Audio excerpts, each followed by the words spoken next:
we are going to try and win the Opium Wars again.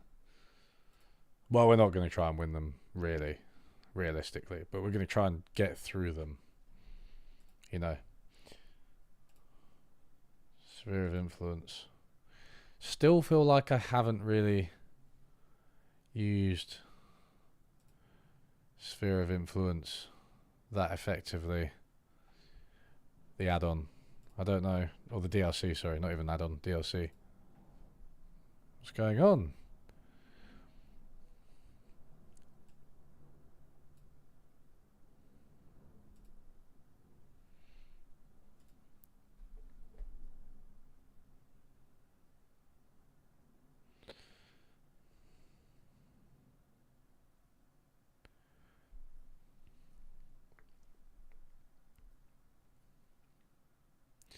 So last time we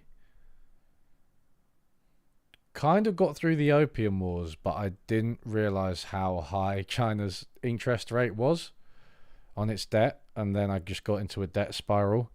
Then I got into a war with Russia, which I was kind of winning, but like it wasn't.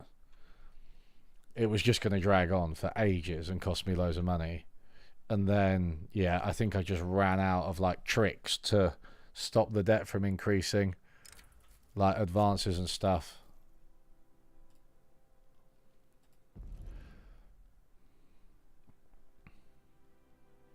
Learn the game, economic dominance, hegemony. What's the great game?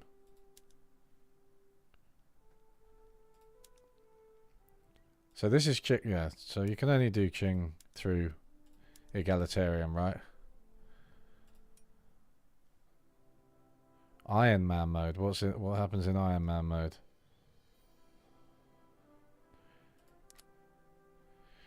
Achievements. Standard, harsh. Will be suspicious. Lenient. Ah.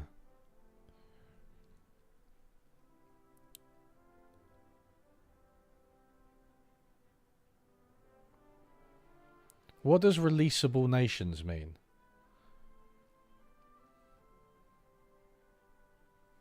I don't know what releasable nations means.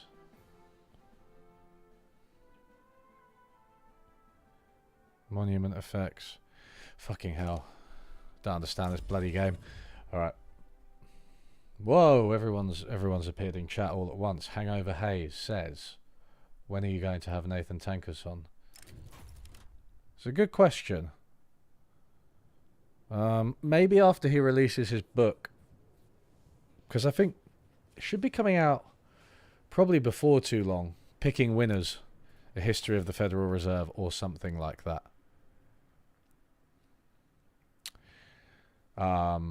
Yeah. Thoughts on Gary Stevenson? I mean, I spoke to Gary on this very here channel. It was a couple of years ago, before his book. Yeah, I like him. I think he's fighting a good fight. I haven't read his book yet, though. I will probably speak to him after I've read his book again. I have a conspiracy which to get Gary and Grace Blakely, who I've also spoken to, who's written a book called Vulture Capitalism. So they've both written about the problems with the financial sector.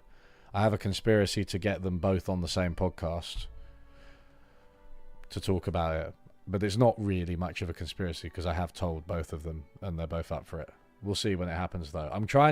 I'm in my mind, I'm looking to get an actual podcast studio. I mean, a studio for me, so I'm not working from home anymore. And then I would have like a podcast table in that with like actual hire cameramen and, you know, mics and shit like that. Yeah. And I would do like, I could do something like that there, which would be really good in person. But I know Gary. I know. Well, I know. Yeah, I know Gary and Grace. I know Gary better though because we play football together. So maybe I'm biased. Although I will say, he's a better economist than he is a footballer. Getting them on the same podcast without them knowing the other will be their surprise debate. Yeah, that would have been better. If I hadn't told them both my plan, then I might have been able to do that. But also it might have been a bit weird They would have just been like, why didn't you just tell us? Okay, so hello activity AG. Is that AG1? Do I need to start advertising AG1 now? It was only a matter of time. What am I saying? What are we going to do? So here's my thought. The Opium War is lost, right? The Opium War is lost. Therefore, perhaps maybe we just need a good economy. I don't know though, because China doesn't necessarily have access to all the best technologies. Mandatory service. Plus 20% conscriptable battalions.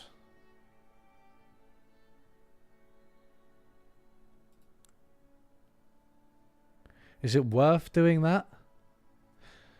Let's just go. Let's just go straight for the economy.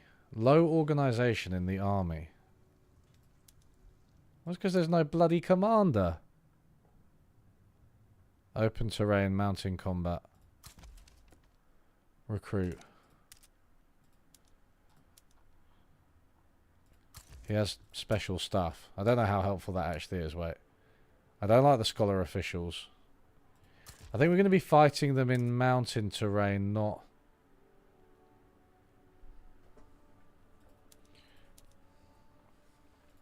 adamant defense.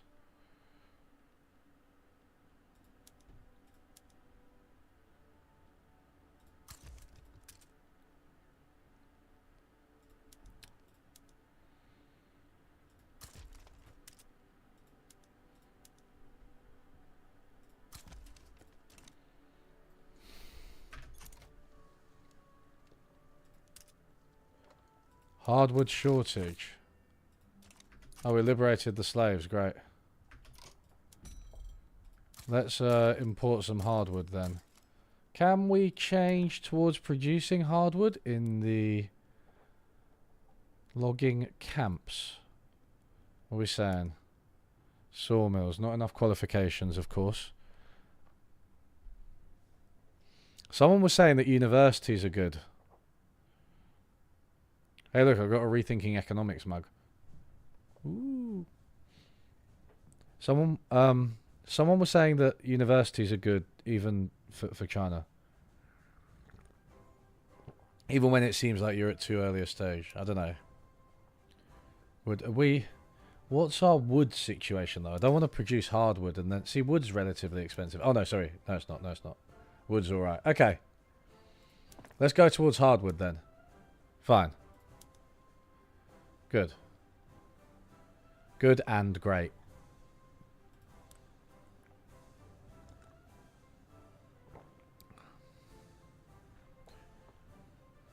I'm actually going to stay in surplus. Taxation level is quite low.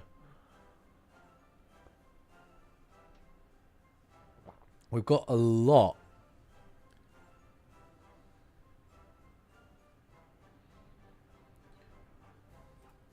A lot of scope for consumption taxes. So, looking at the population, right, they should be... They're struggling. Grain, opium and clothes. Transportation, porcelain and opium. Clothes, grain and opium. Right, let's go for a services tax. Can we go porcelain as well?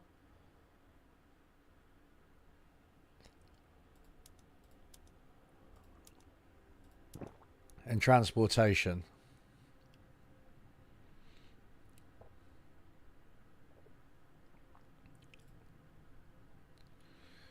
I need an unlearning economics mug. I started my master's in economics of sustainability on Monday. I do have an unlearning economics mug, but it's only for me. And it's interesting that you started your master's in sustainability because I did have the thought that I might be I don't know. I'd have a negative impact on the environment by selling them, and would probably also, contribute to consumerism and stuff that I've railed against on the channel. So it would be pretty hypocritical for me to start selling them, even though I know everybody wants them. Well, that sounded a bit conceited, but like, surely a mug is like the type of thing that just like quite a lot of people will buy, right? Like a mug with the little UE logo on it. It's quite cute as well.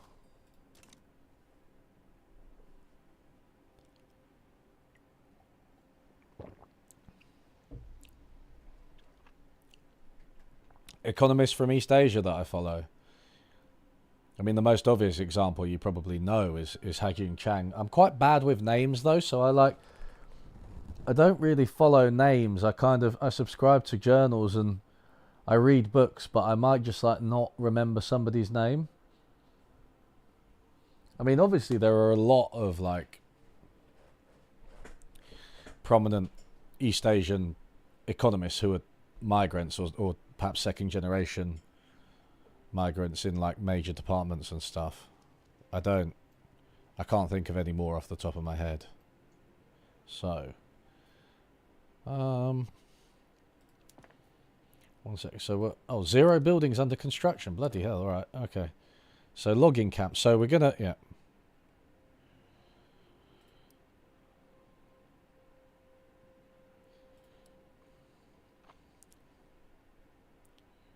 So these ones are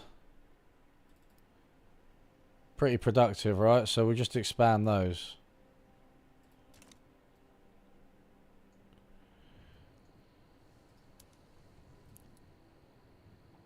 Can I?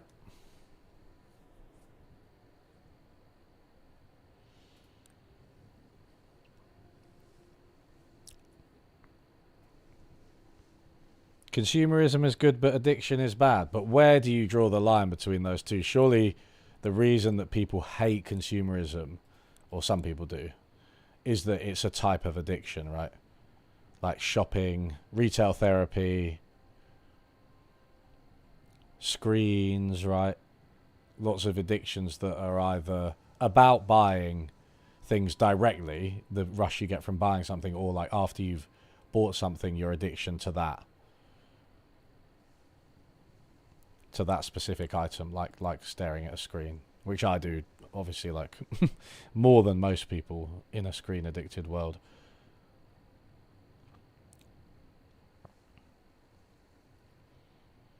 I don't think mass production is necessarily bad. Certainly it fulfills a role. What am I doing? Moving to Beijing state. Oh, for God's sake. How do you move the... How do you move the capital?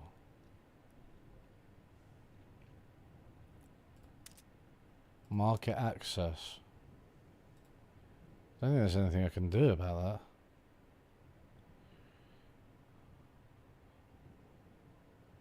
Incorporate. Maybe I should incorporate. And it might do better. 1 second. So apart from the logging camps, government administration. When do I... They've got filing cabinets. Oh, they're actually... Okay, wait. Secular administration. Was that...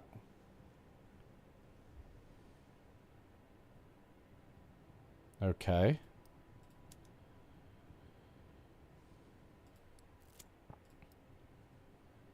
Opium crisis. Opium addiction is ravaging Great Qing. Vast numbers of harmed people have become opium fiends, causing a wave of crime, poverty and idleness. Despite the obvious harm, Great Britain continues to flood the market.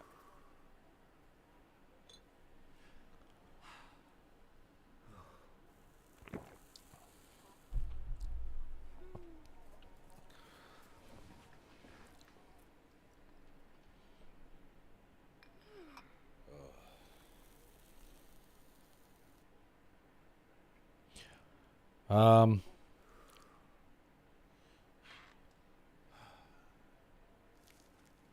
great.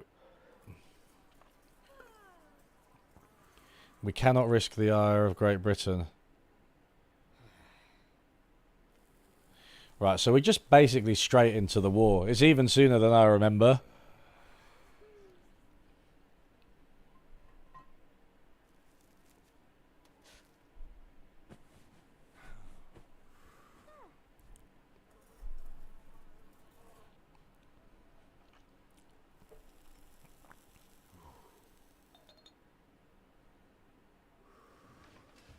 I want to allow it. I'm going to allow it this time. I'm going the opposite way. I don't have as much hatred for Britain as I did last time.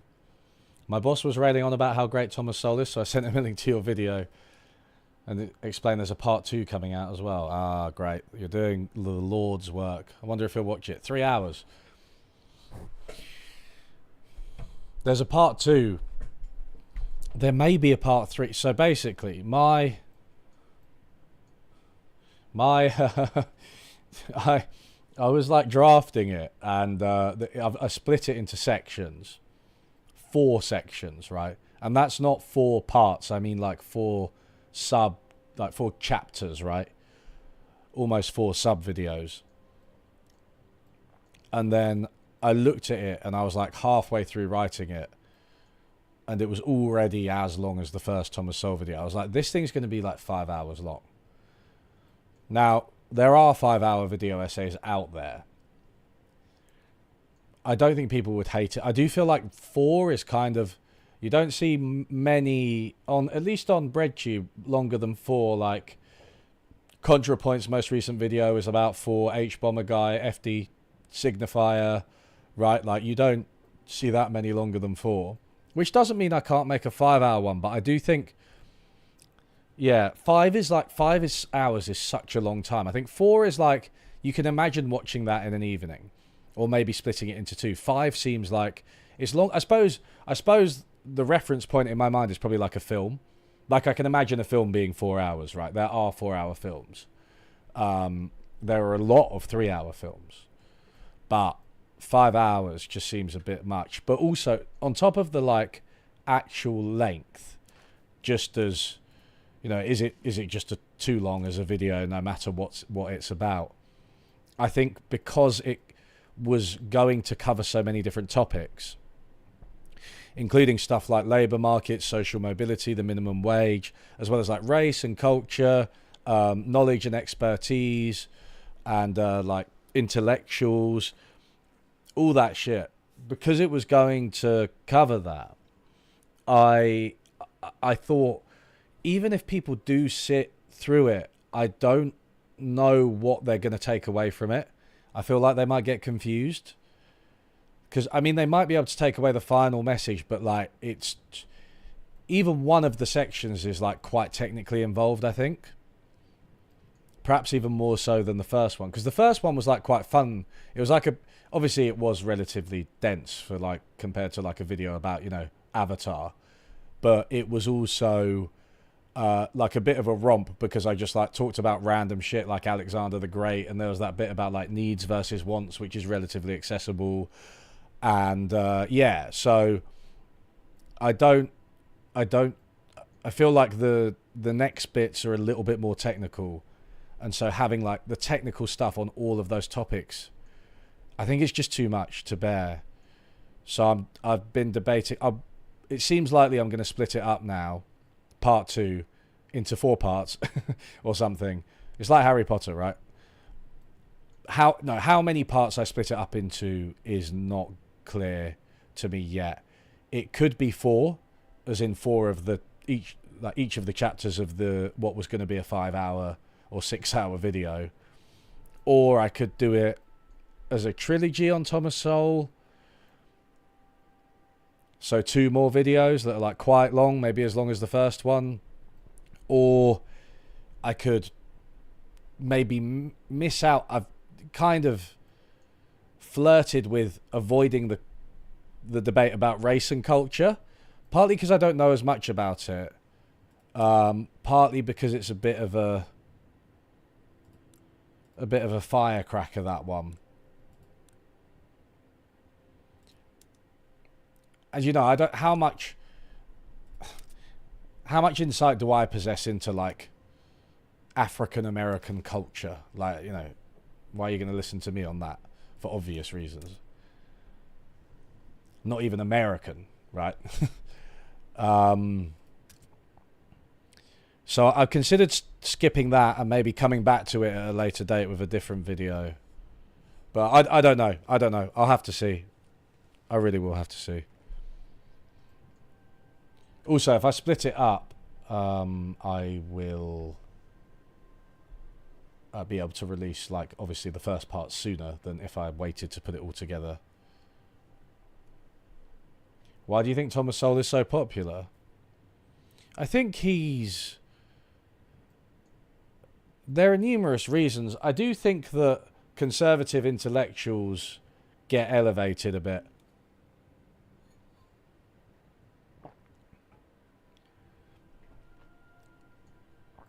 Relative to their, like, contribution to the academy.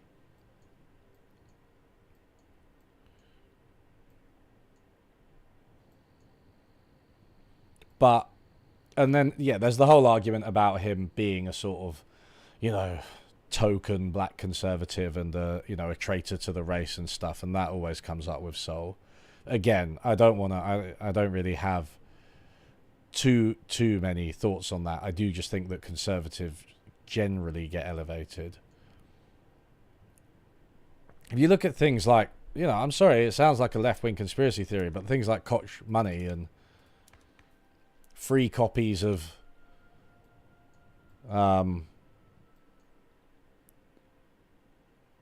certain books that are made available, like Henry Hazlitt's Economics in One Lesson. Let me build. So what's the benefit to spreading, to having government administration in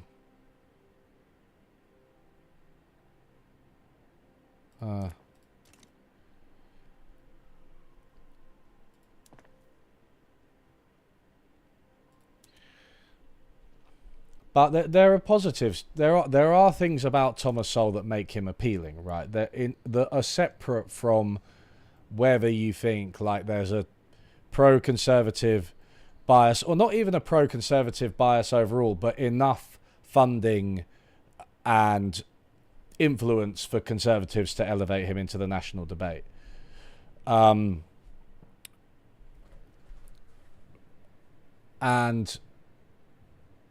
that he's very prolific. He's written, what, 30 books? Right? He's still writing now. He released that book, Social Justice Fallacies, which I'm going to release on stream. I'm going to read on stream, by the way. So Social Justice Fallacies, yeah, that's like his latest book, and he was 93 when that came out. So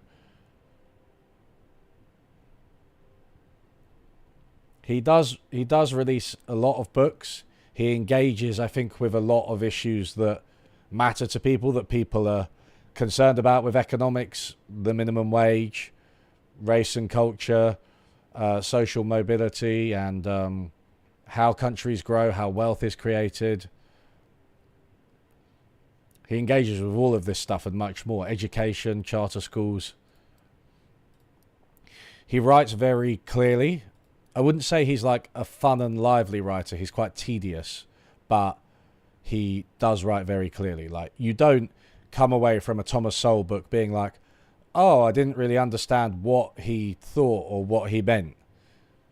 It's always crystal clear. Like, seriously, he makes forceful and clear arguments. There's no two ways about it. I think he also seems to cite evidence in a way that I don't think is obvious to like non-academics, at least to people without degrees, but maybe even to people with degrees, that how he uses evidence is extremely sus.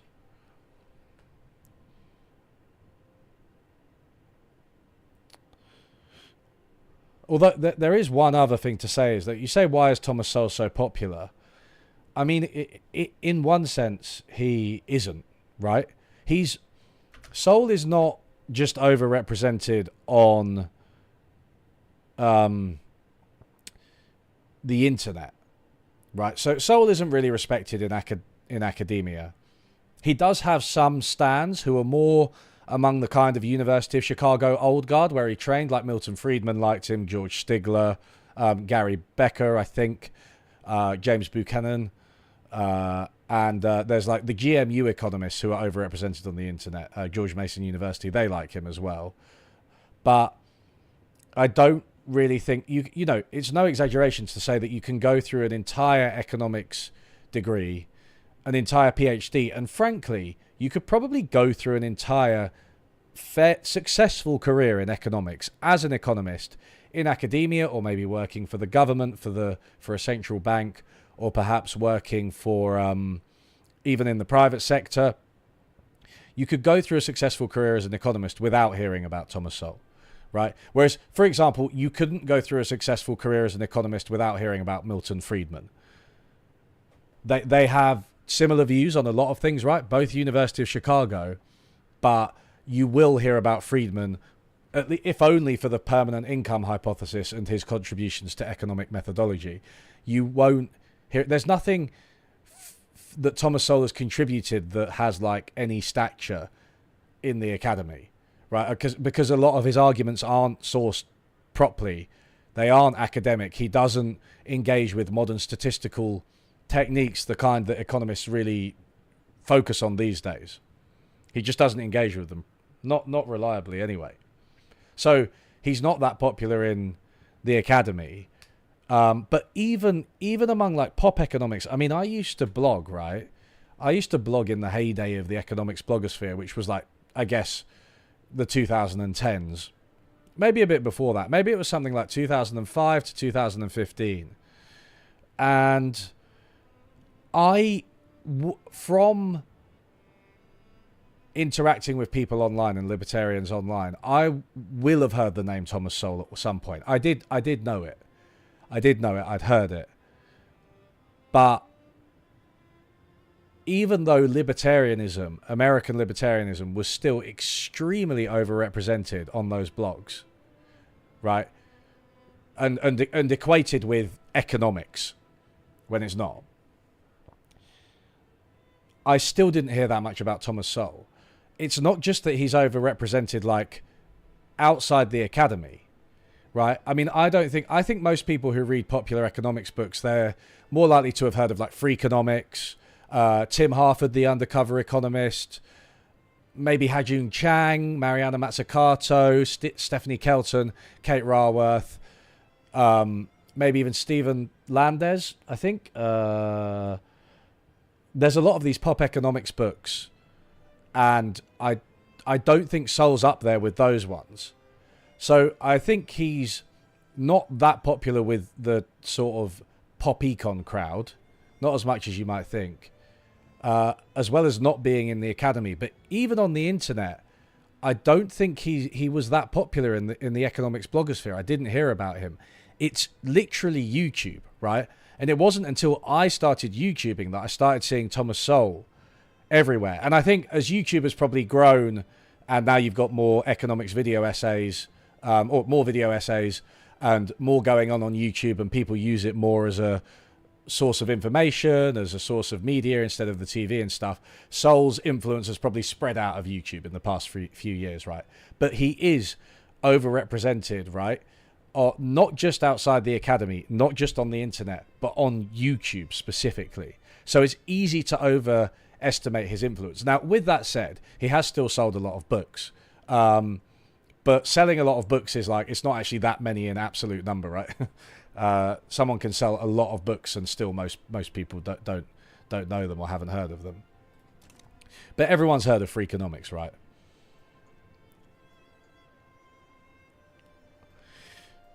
So the answer is partly because I think he is elevated by the conservative idea industrial complex, partly because he has obvious appeal. Don't underestimate his ability to make an argument.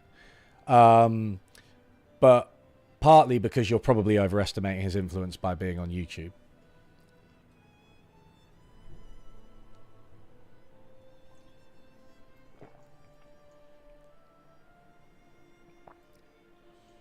Europe is probably more consumerist than America.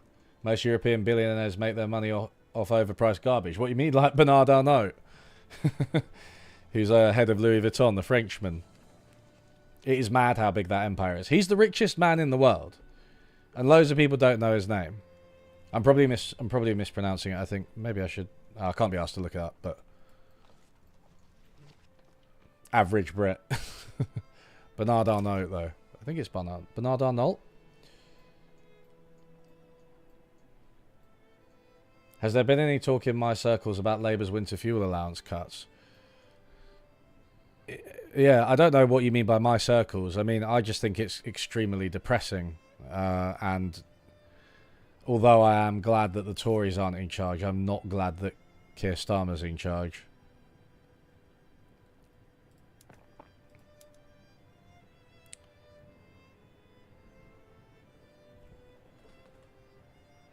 Maybe I need to increase the construction sector. Maybe that's just the best thing to do right now.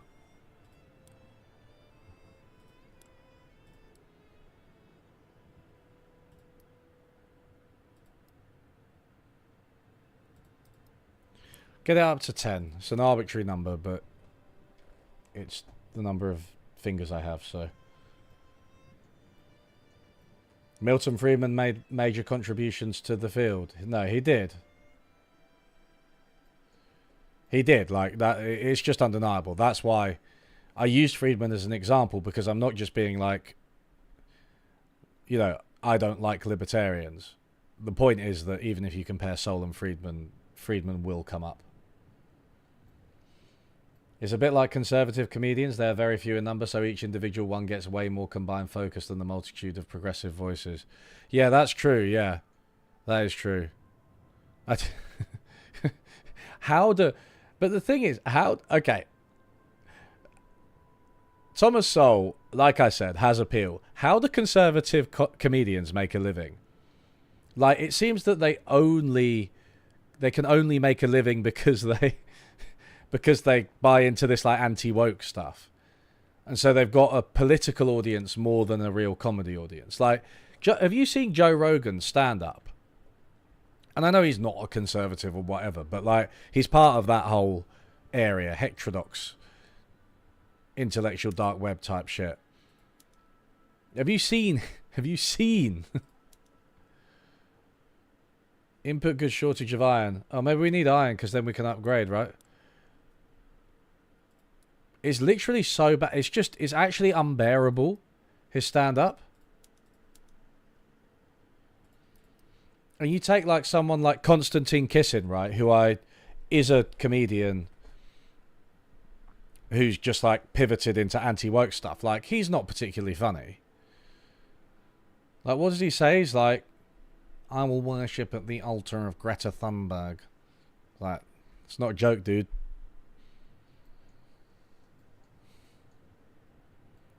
Like, imagine if I just came along and I was like, I tried to make a joke like, oh, you know, if you can convince me of conservatism, then I will worship at the altar of Donald Trump. Like, that's not funny, right? It's not a joke. It's just me saying the name of somebody that I presume my audience doesn't like in a I don't know, not derogatory, but mean-spirited or dismissive way. They're just not funny. And the case in point for me is Steven Crowder, right? Because I know that I'm not the only person who's had to be told that Steven Crowder is a comedian. He's a massive YouTuber. What was one of the biggest before we found out that he was like abusive towards his wife. Then he fell out with Ben Shapiro because $50 million wasn't enough for a contract or whatever. But he was like really big, and he probably still is. I just haven't seen him pop up in a while. He is not funny. Like, more than like your average video essayist or YouTuber will crack a joke every so often, right? Because it's about making things entertaining. But I should be able to tell if you're a comedian because your content should be that much funnier. I had to be told after years of knowing who Steven Crowder was and watching some of his content or whatever, or clips, I had to be told he was a comedian. And I know I'm not the only one. I think David Pakman was told live on Joe Rogan. I seem to remember that clip where he's like, I didn't realise he's a comedian. So yeah, conservative comedians are not funny. There are probably a couple out there, but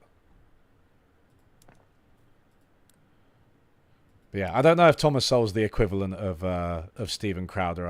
I feel like Thomas Sowell's got a bit more about him than that.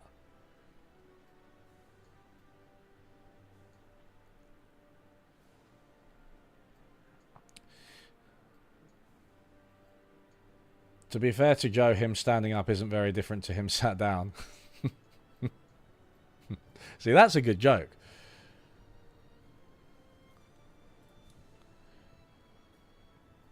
So we've just taken the hit from Great Britain, in case anybody missed it. We're just going through 19 years of opium crisis.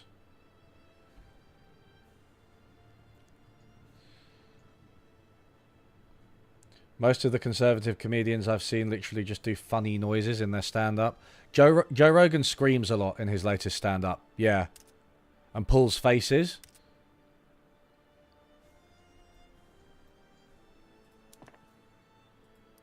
The punchline went over Joe's head. Yeah. Alright. I feel bad for other short people.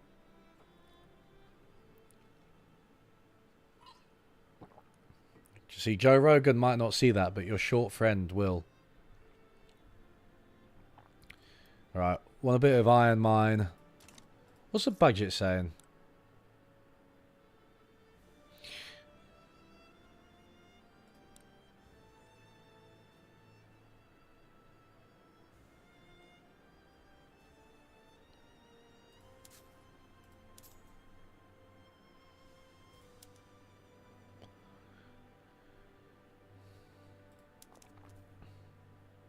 Grain, opium, and clothes. Okay, so don't tax those things.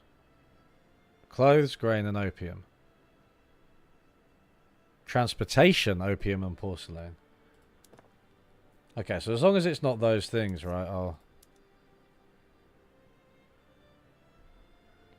Liquor? Oh, let's do luxury furniture. That's quite good, right?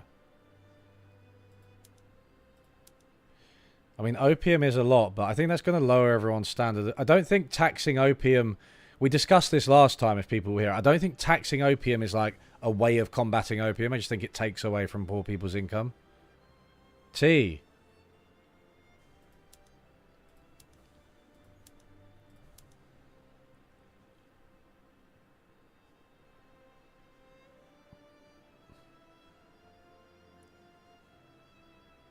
Luxury clothes.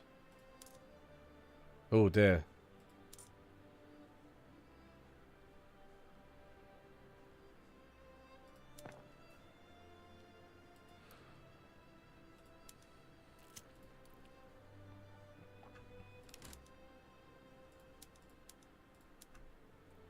So, inactive trade route. I'm incorporating Alxa. Should we get some of this?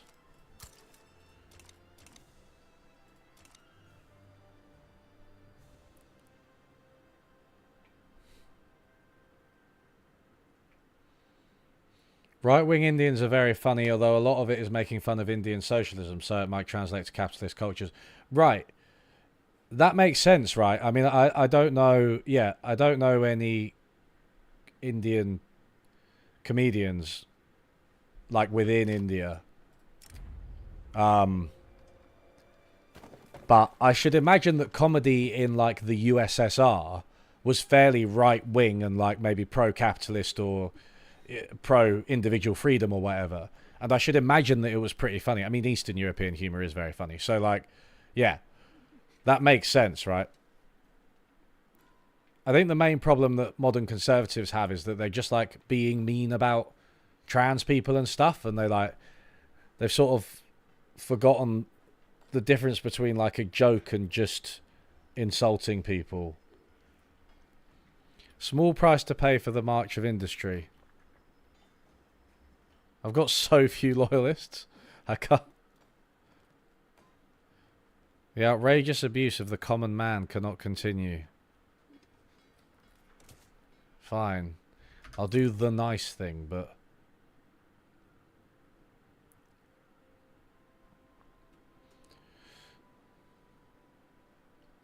The tax on Windows. Isn't the tax on window like the standard example of like the perverse effects of taxes that most econ textbooks or pop econ books will use because it resulted in people bricking up their windows?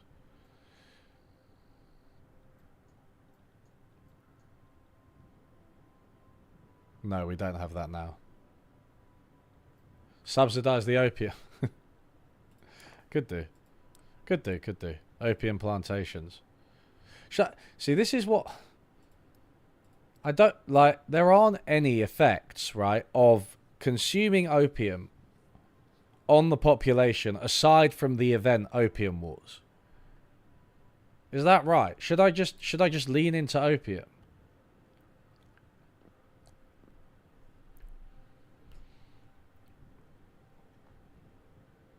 Or is that bad?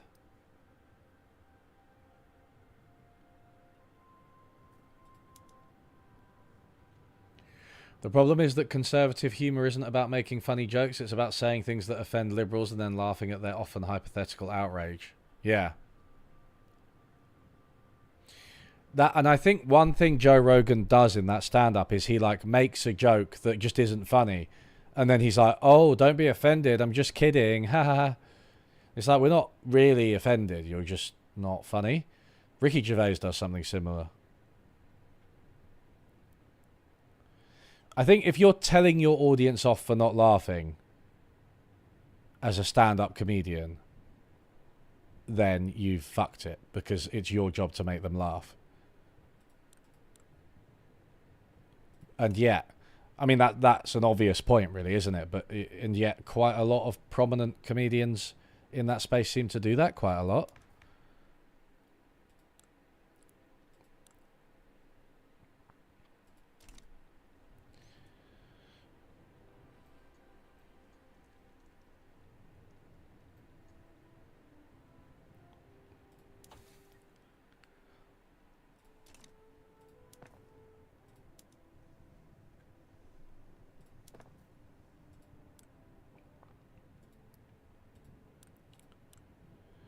I'm going to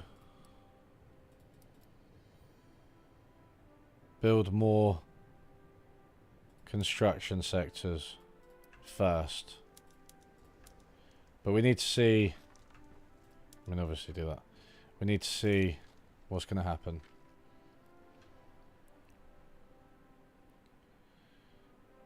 Encourage domestic opium production to cut the EIC out of the market. Interesting, interesting. So in terms of trade routes,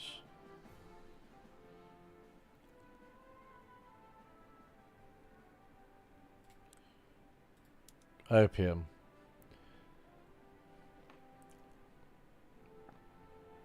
Opium plantations.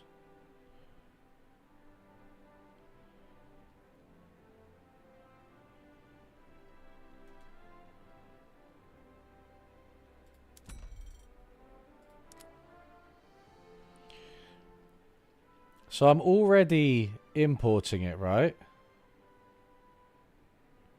But I can't...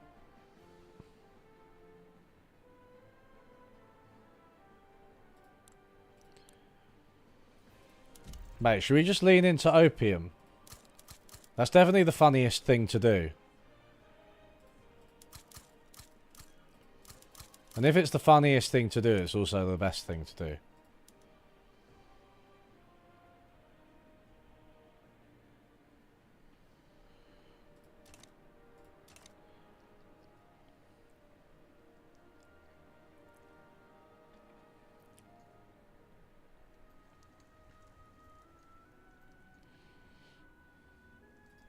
Russia's belligerent. Well, of course they're belligerent.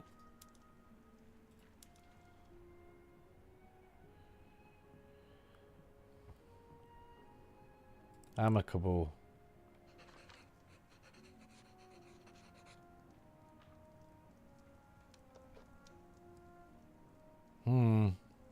I wonder if we should annex Korea again.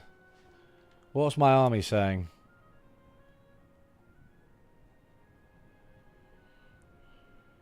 Um...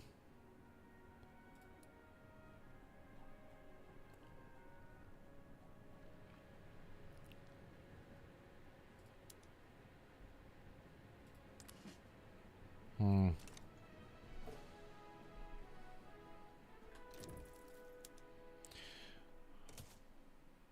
I'm going to do a save, but I am going to annex Korea.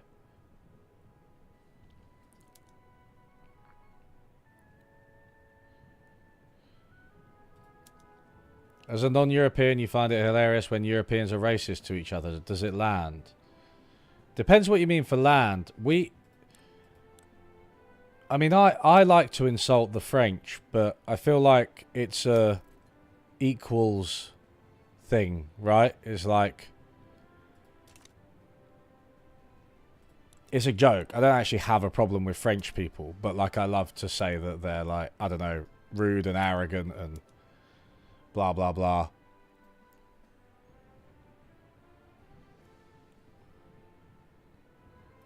But that's just like, yeah, that's like a sibling thing, sibling rivalry or something. But the French are the only Europeans we can really insult. I wouldn't, I mean, yeah, you can make fun of anyone, but I wouldn't really make fun of, like, there's a whole thing, we have a problem with Germany in the UK because everybody thinks that they're still fighting World War II. So I don't really like saying things about Germans, except for, like, a good joke that's based on actually knowing what German people are like. But I don't like, yeah. There is this whole World War II hangover and these jokes about them being Nazis and stuff, which I'm not.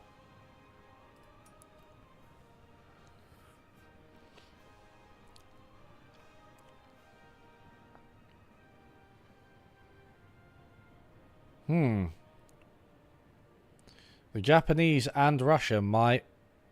maybe not. Maybe not.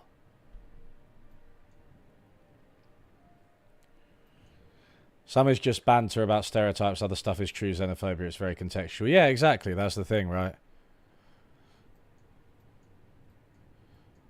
I wouldn't want to be, like, aggressively mean about, like, the Spanish and Portuguese, because there's definitely racism towards them. Or about, like, Irish people, for obvious reasons, right? I wouldn't make fun of Italians not being able to drive. No, Italians are kind of fair game, and I'll tell you why they're fair game. Because, first, they're just really funny as a people. And secondly, they make fun of themselves quite a lot. So I think there's lots of, like... There are lots of anti-Italian jokes floating around in the ether, including about driving, but also Italians mad at food. That's a big one, right? And also them being, like, quite corrupt. I do have, like, I do have some family, not blood family, but step family who are Italian as well. So I guess I've been exposed to that quite a lot.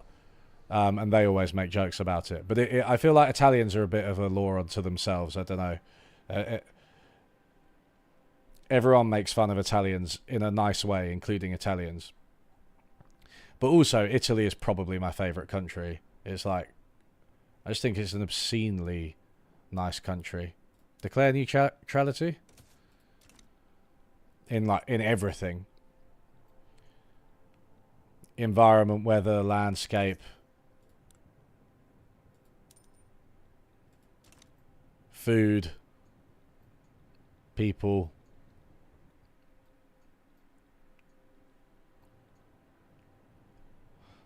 There is racism to Southern Europeans that informs policy. See the ECB. Yeah, exactly, right.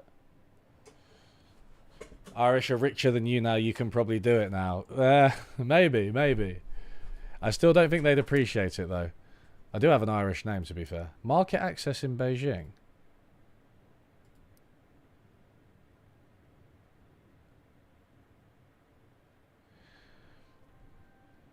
So you don't... The government administration in this is wild. You don't... Yeah. You just can't hit a high amount.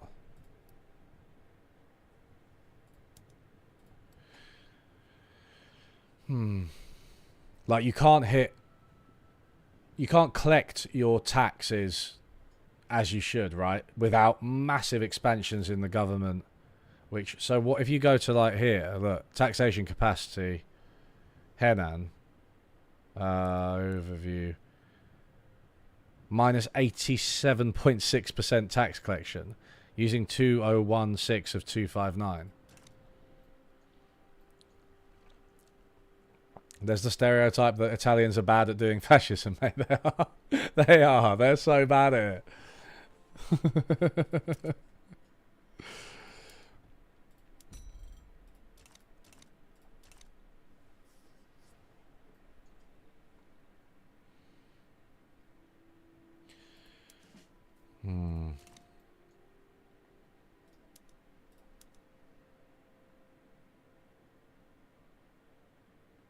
Grant independence.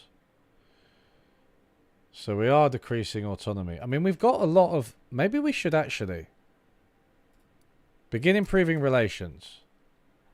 Let's begin improving relations with Russia as well. I know it won't be amazing, but a good vintage. The wine produced in Ningxia has been lauded by sommeliers as outstanding. Increase production. Give me economy. I want more economy.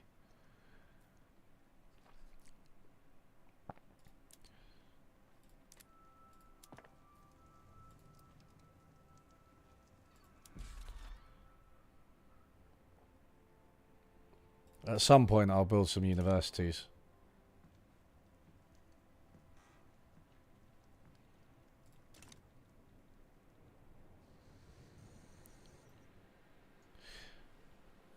We don't, yeah, I wouldn't make a joke about the potato famine, really.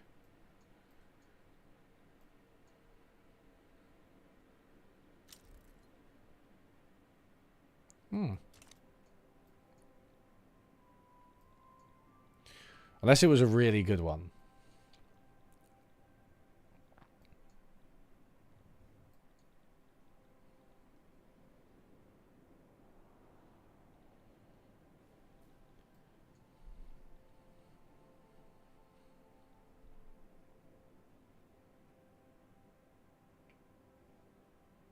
New Qing run, let's go. Exactly. I've avoided war with Great Britain by capitulating. But, you know, I've kept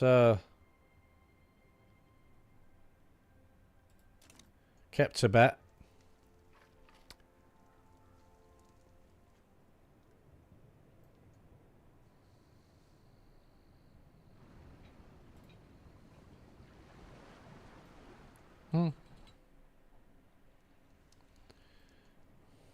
Alright.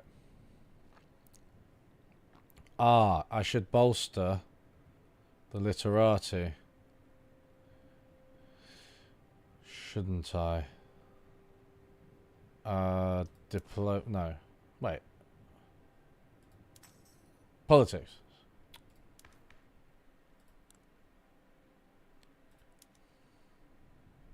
$200 authority, right? Let's get rid of some of these taxes. 200, 9k, 205k, 105k, 104k, 101k, 103. I think the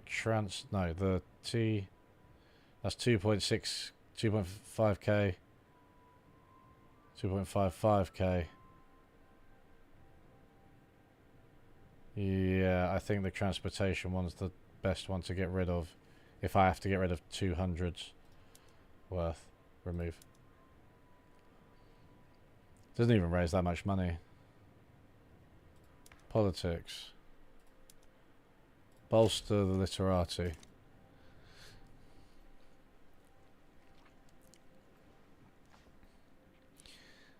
What do you call a reluctant potato? A hesitator. That's quite cute.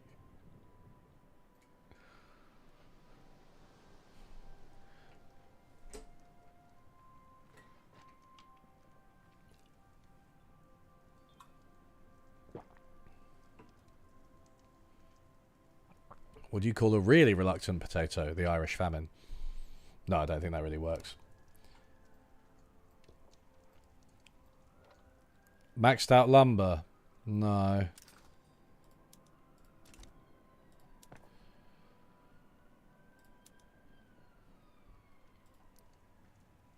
We're gonna max out opium. We're gonna go against the grain, literally. Think literally and think laterally at the same time. Just lean into it. It's the opium crisis, so produce some opium. My logic is undeniable. Cotton gin. Right, so the negative bureaucracy is really bothering me, so I'm going to pursue, although, having said this, 10% authority. I mean, I kind of need to... Currency standard stock exchange. Where's the... Psychiatry? Oh, they're all down here, aren't they, these ones? They're so long. Maybe that's not even worth it. Maybe I just need to get iron frames. Where are iron frames?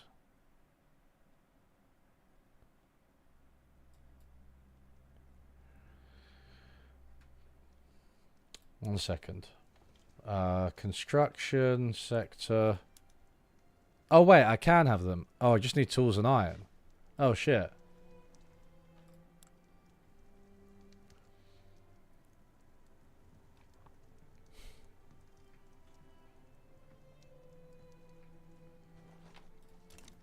The Indian flags are inspired by the Irish flag. Oh yeah, that makes a lot of sense. Because they're the same. Except the Indian flag has, a symbol in the middle.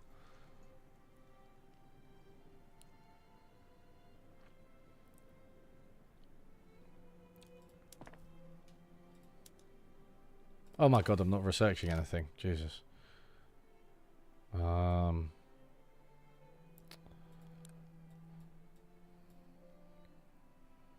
I should get that lathe. Because it is the last one on that row.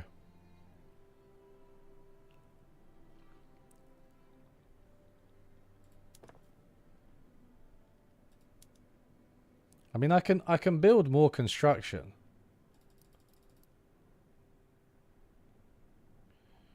My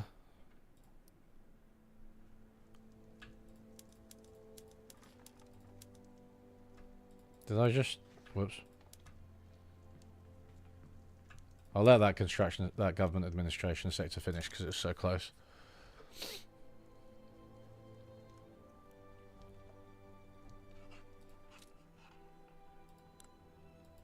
Who else are we going to suck up to? Should we suck up to Great Britain? May as well.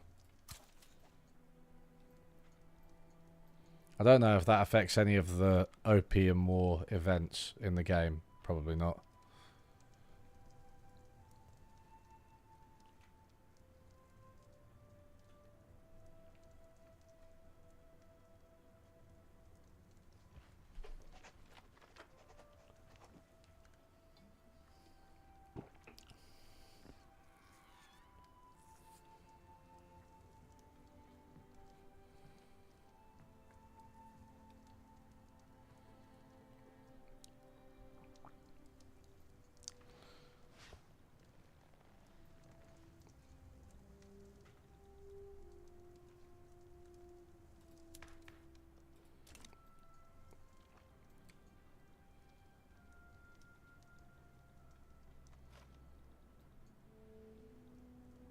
Yeah.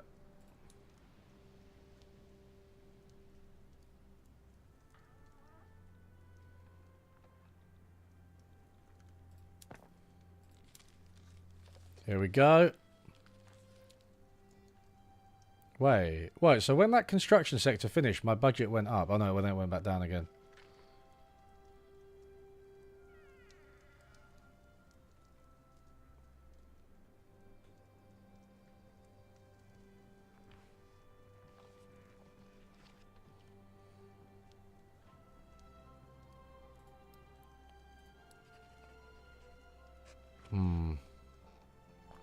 I think I should up construction again. It's like short. It's investment, isn't it? That is literally what it is. Although if I actually, I'll tell you what I'll do.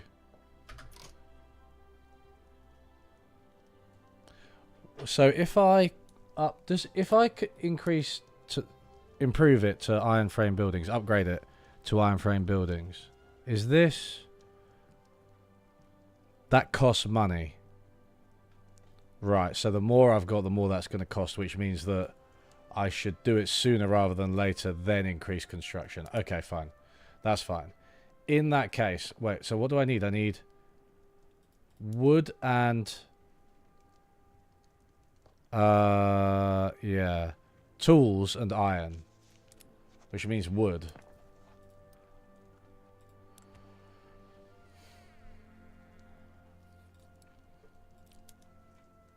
Not enough qualifications. I mean, these that...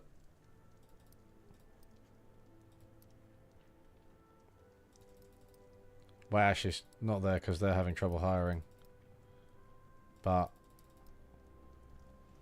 let's increase all of this. And then... afterwards. Are they struggling to... what's going on? Input prices, isn't it? Oh, that's literally input prices. So we'll increase these, but after... oh, they're having trouble hiring. Maybe I don't increase the Beijing one, actually. Maybe literally just... hold on. Wait, how far will that go? Forever? Well, maybe not 30. Maybe we'll go down to 20. So, yeah.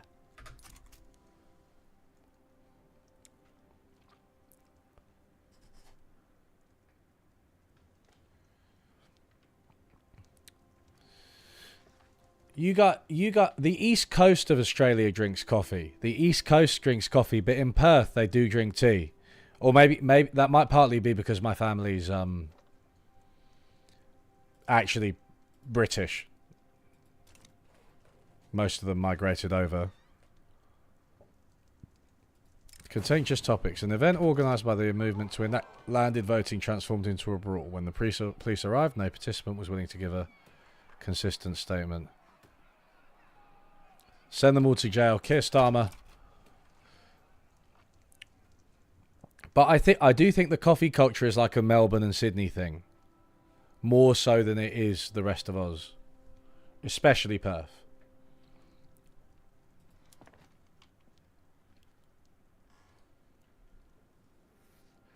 Look at that. I've got 10% coal buildings throughput, but no crude tools. Productivity. Ah. That might... hopefully this is better. There you go. Using crude tools. I think this is...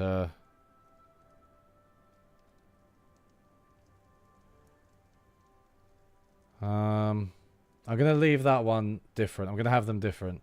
See, okay, so this is doing a bit better now, right? We'll see how it goes.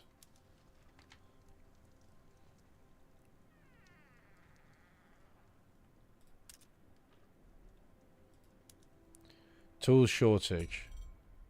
Right, yeah, okay. Wait, when are we upgrading the tools thing? Okay, I mean, actually, I do want to plant loads of opium, but I think we're going to focus on the tools first. We're going to do the bread and butter instead of just drugs. Separatist movements from WA. I mean, yeah, it's a weird place. I am going to leave this running on the slowest while I quickly nip to the loo.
Oh my god, it's all on fire. Qing Market.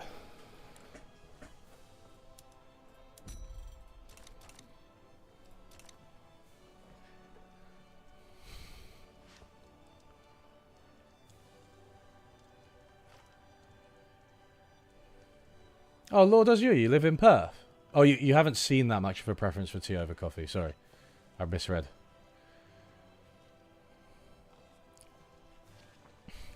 Labour have spent their entire time in power doing the meme of being exactly like the Tories but feeling bad about it when they do it.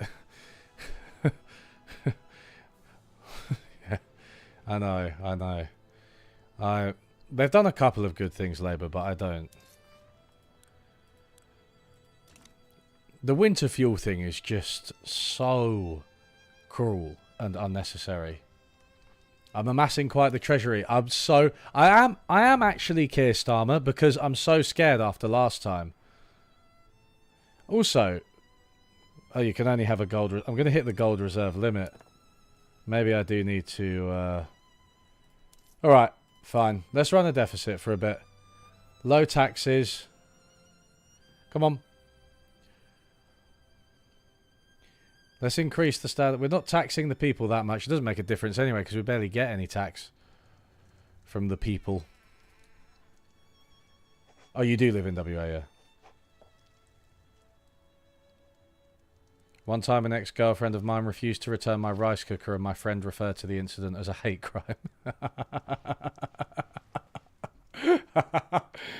Oh my god, that is so Asia.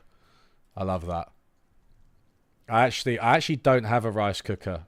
The reason being, well, firstly I'm white, but also I really want one, but there simply is not room in my kitchen. Like that, I couldn't put it anywhere. It's full.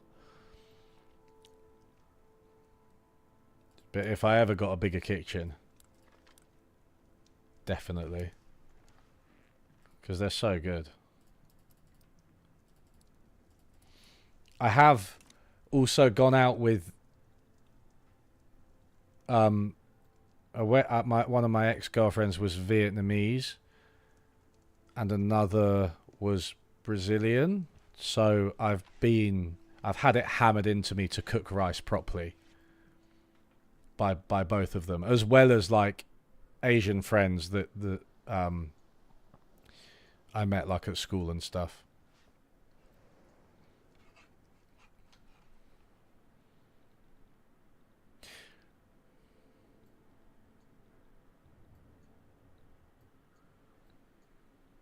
I mean, that's a good example of a joke that's like not offensive that you could make about Asians, like being mad about rice, right? Like how you cook rice and stuff. Like, I know this is just like empathy / comedy 101 today. For some reason, we're doing it. It's obvious, but like that's not offensive, right?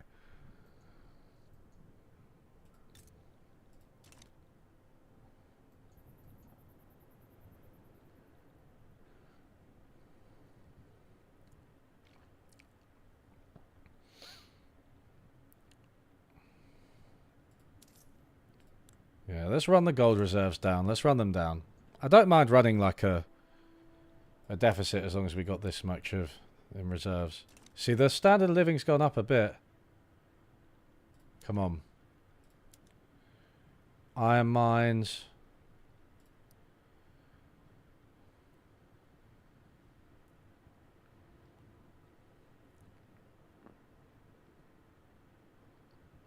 There are small rice cookers. There are small rice cookers. See, now you have my attention. Mini rice cooker, 2 portions. Yeah. Maybe this stream should just be like chat helps unlearning economics go shopping. Lakeland. Are they good ones?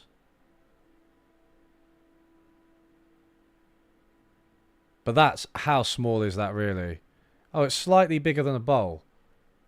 The thing is, not only are my kitchen sides full, right? I'm not just saying the sides are full. I'm saying that the cupboards are full. But maybe we should get a rice cooker.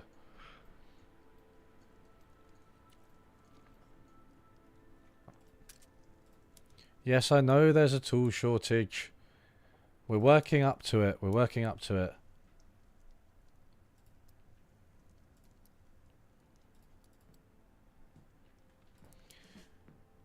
The market for... So... Wait, wood and hardwood aren't that expensive, right? I mean, wood's slightly expensive. Iron isn't. But...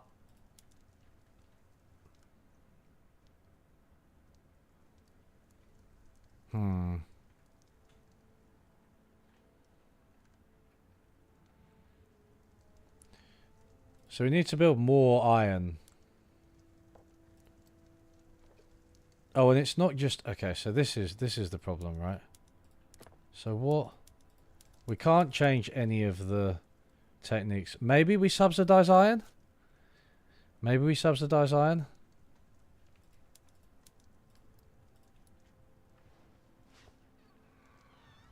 Hiring. They're currently hiring. What are they... Oh, they've got a... Oh, shit. The iron mines actually use tools. Okay. Classic. Absolutely classic circularity problem that we've got. Let me... Okay, maybe I don't actually need to build any more iron mines. Maybe I need to build more tooling workshops first. Because the tooling workshops are relatively productive. Okay, fine. I've spotted it. I've spotted the bottleneck, everybody.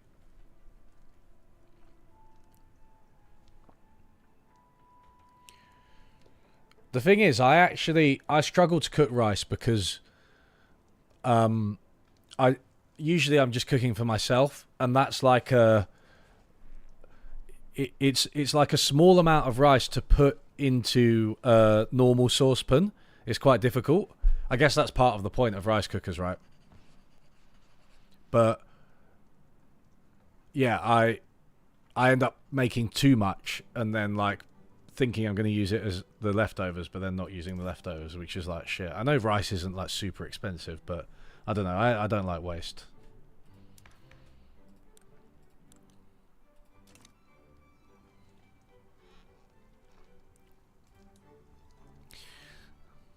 Let's speed things up a bit because we need to get...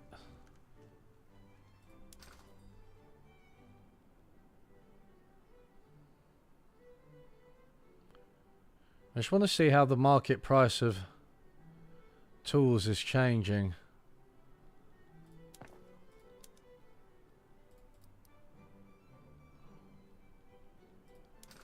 $70.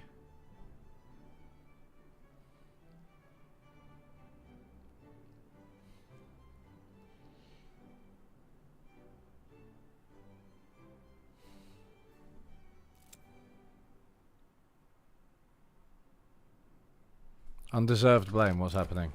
Some Manchu people are unfairly blaming the poor living conditions on Gansu on their Kazakh neighbours. We must learn to live together. I mean, I reckon I can pay some authority.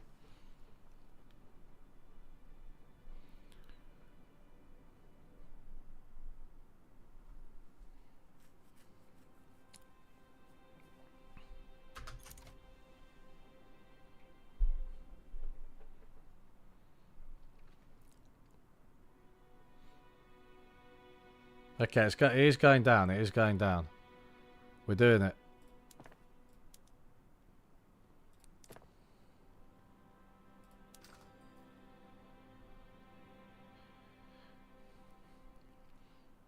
You can freeze rice. Is there a risk of food poisoning when you freeze rice? I'm like so paranoid about food poisoning, even though I've never had it. Maybe because I've never had it. Like, I don't know what it's gonna be like. Maybe I just let the social stuff I think Bessemer process, right? Because that's... Oh no, steel mills. Reinforced production method. Intensive Okay, atmospheric engine, yeah, for real, for real. Okay. Who's my favourite English king pre-20th century? Does it have to be a king? It's probably Elizabeth, if you're talking royalty. But king? Oliver Cromwell? No.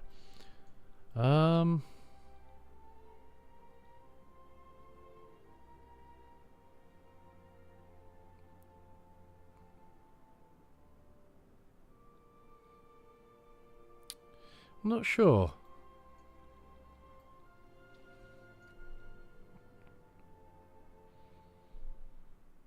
I feel like none spring to mind.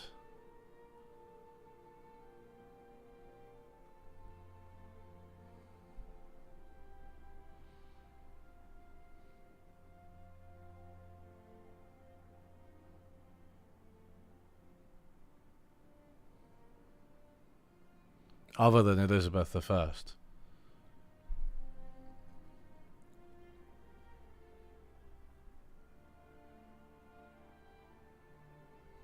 Can't keep the cooker on so it will dry a bit. Can't grow bacteria without water.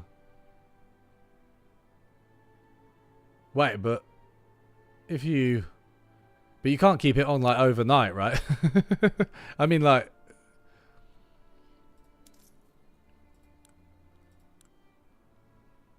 Yeah, I mean like having it the next day or in a couple of days.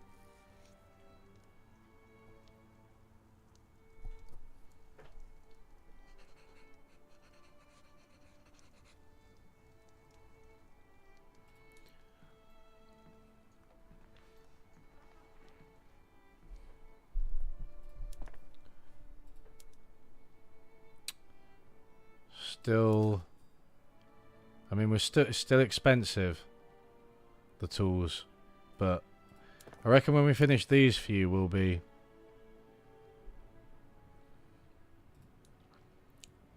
We are going to have to accelerate it, though. I'm not going to... Yeah.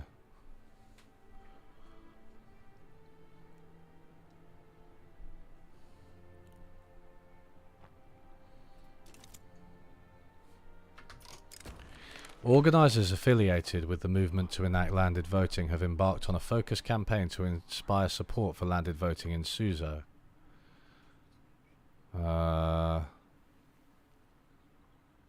Fine. The thing is, right, autocracy, landed voting, is that...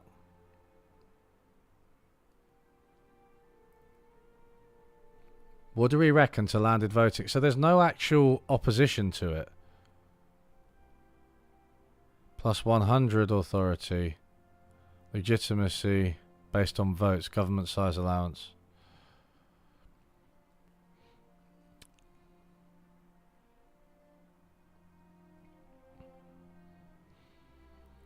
There will be opposition to landed. Surely the opposition will appear.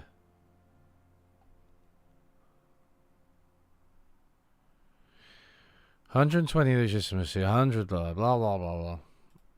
Fine, give it a go. October budget predictions. Jesus, I expect some sneaky austerity. I think they're gonna do what Keir Starmer's government does, which is try to appear like they're doing progressive things, and maybe do a couple of progressive things, right? Spend a bit of money here and there, but they're maybe in the capital budget especially, but they're going to cut things.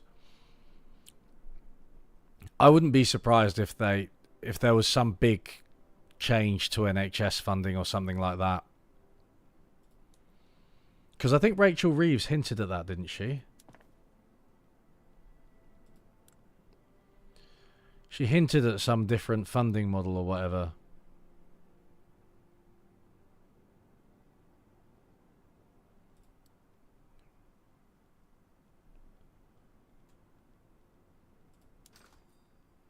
Tools are just, they're cheap. Well, they're not. They're middling. Okay. But yeah, I reckon maybe some quite radical changes that are maybe a bit subtle. They outright stated that things are bad. Yeah, but what I mean is that the headlines for the budget will make it appear like they're doing good things. It's like when he said we've got a 4-day work week now, and it's like, oh shit. But it's the same amount of hours as the five-day work week. They'll do something like that. You know what I mean? Something analogous. I mean, to be fair, every government does stuff like that, right? They sort of lie about it and hide the real figures. Elizabeth I was right after Henry VIII. Yeah. She was his daughter, right? When he failed to have a son. But the UK was relatively prosperous under her. I mean, she did go to war with the Spanish, but you know, who hasn't?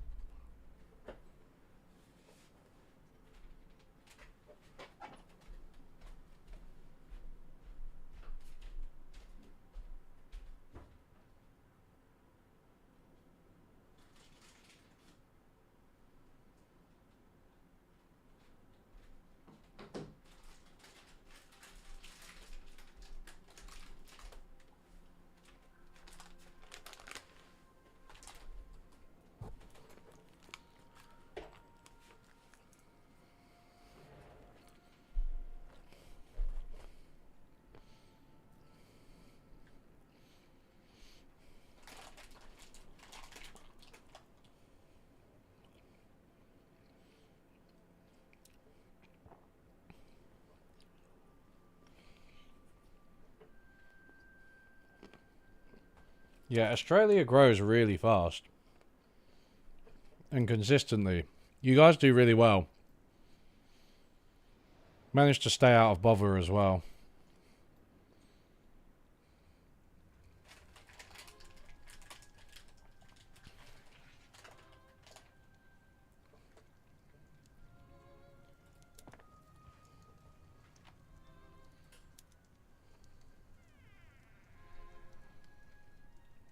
I feel like the music's a bit quiet.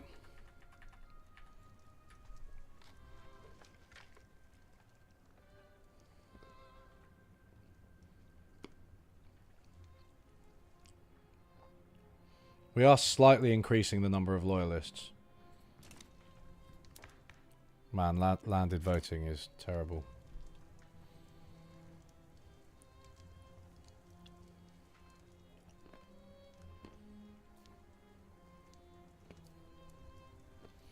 You got budget surplus. Do you have a current account surplus in Australia?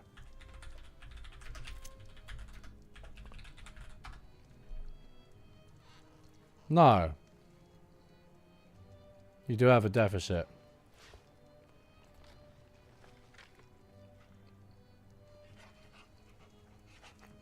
But over the past few years, there's been a surplus, so... yeah. There's been a surplus most years.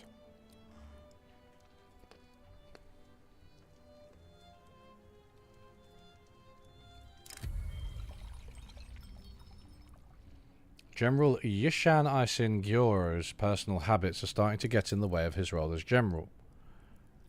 Fire him.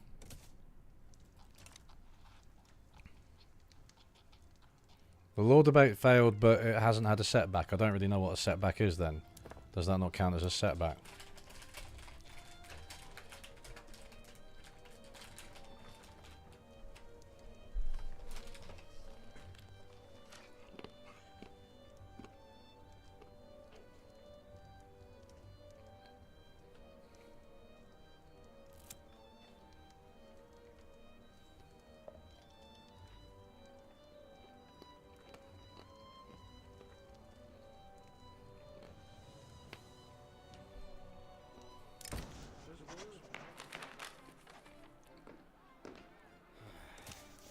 Mate, this is so pointless.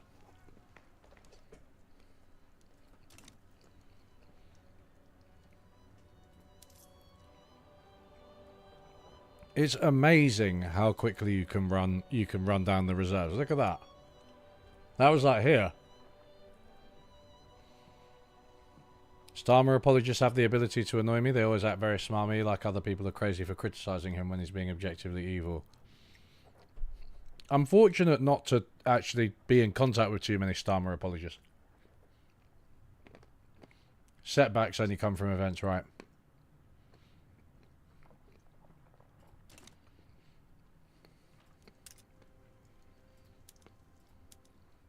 Right, come on.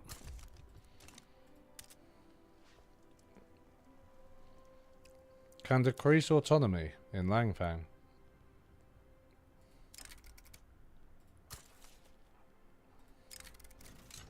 Oh, whoops. Oh, my dear lord. Oh.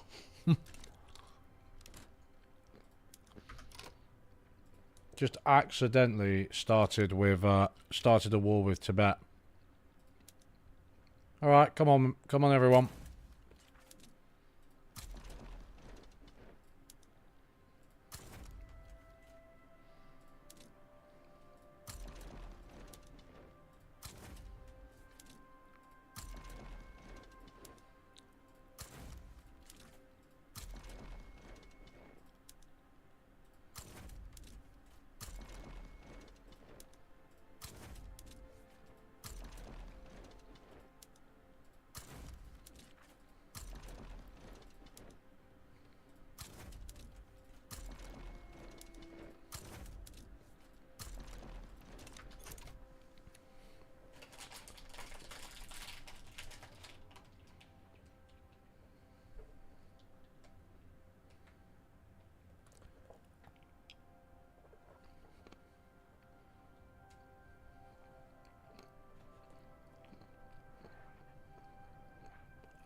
It's interesting that you said a lot of your software and consulting in Australia goes towards the Asia Pacific region. I wonder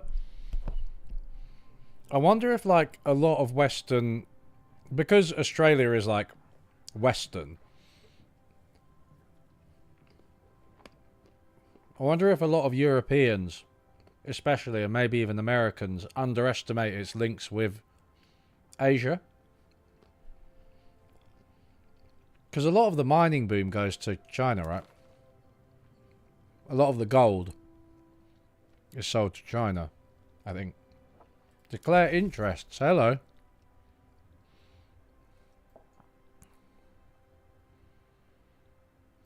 Indochina, yes.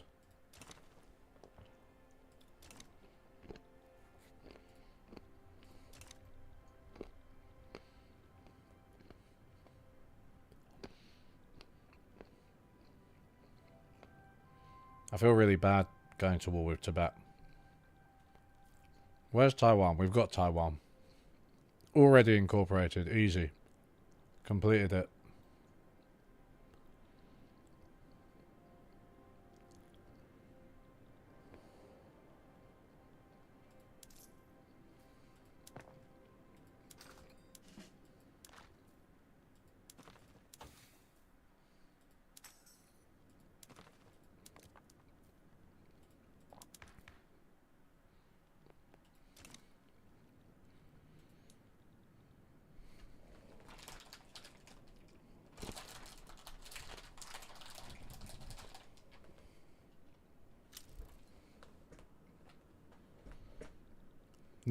Nepal?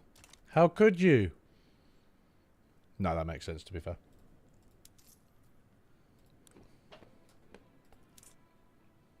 Alright, let's go into the white. Rather than the red. That means the deficit isn't structural, right? Or something like that. I wonder how it's calculated that. Should I... Prestige. No, just leave it.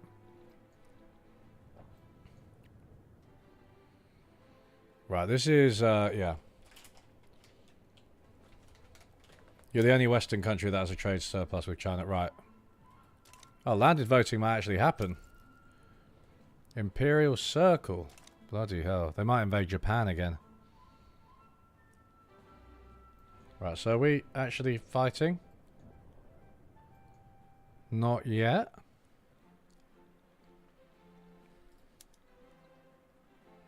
Add war goal.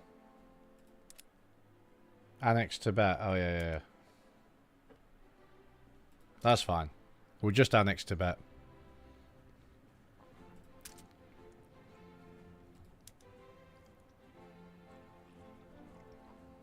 Insufficient construction for investment pool. I'm just like,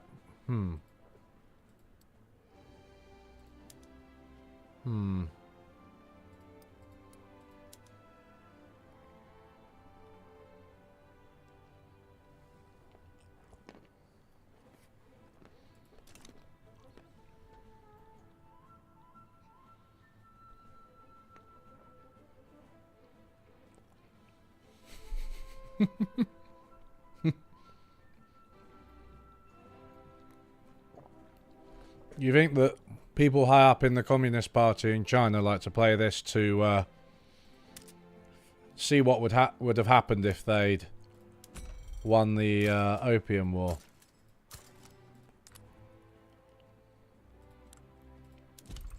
Artillery production. Well, are we actually... Maybe that was a mistake. Maybe I don't need to build artillery production. Oh! What are we saying about lathes? Can't do it. Glassworks, leaded glass? Nope. Uh-oh, 2 arms.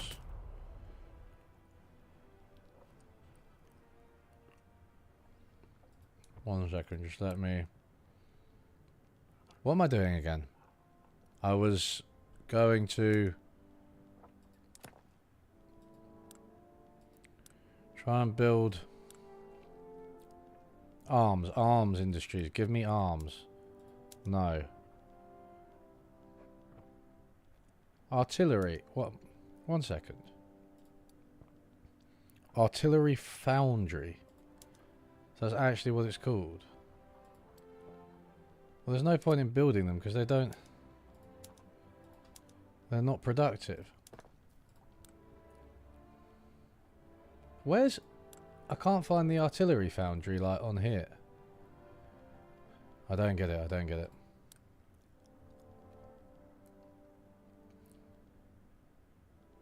No. Ooh. Dye workshops, good. Textile mills, nice. Okay, fine.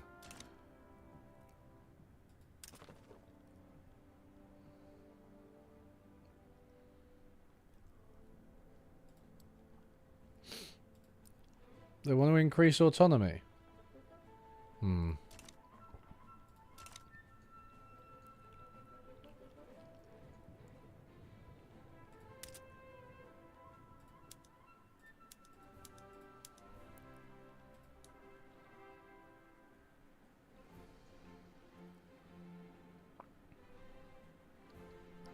Iron ore to make Chinese steel, right? Yeah, not gold, not gold. French-Russian rivalry. Oh, it's about that time, isn't it?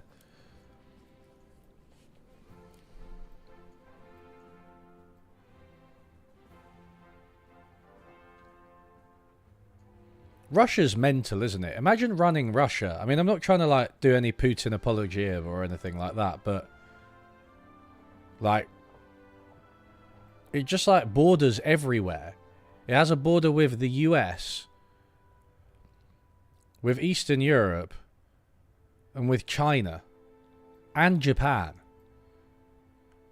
It just spans like most of the globe. And also the Middle East as well. It's got borders with the Middle East. Like, fuck that.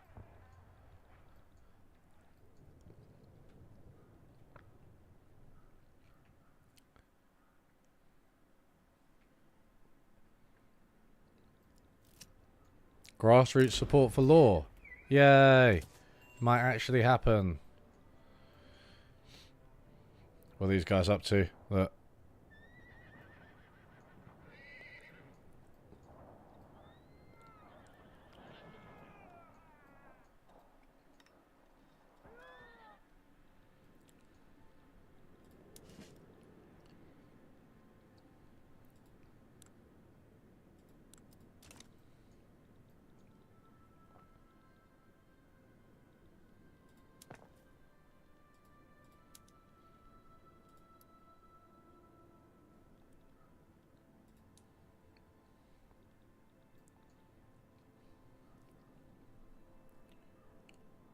Mate, why is the restream thing bugging out?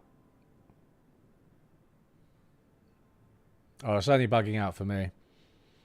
It sent the 100 chat messages like 3 times, but only on my side. An agitator. Paddle steamer. Right, 1 second. Let's have a look at politics. Supports movement to enact professional army. Only show if available. Right, okay, fine. What can I do with the government anyway? Can I put the literati in it?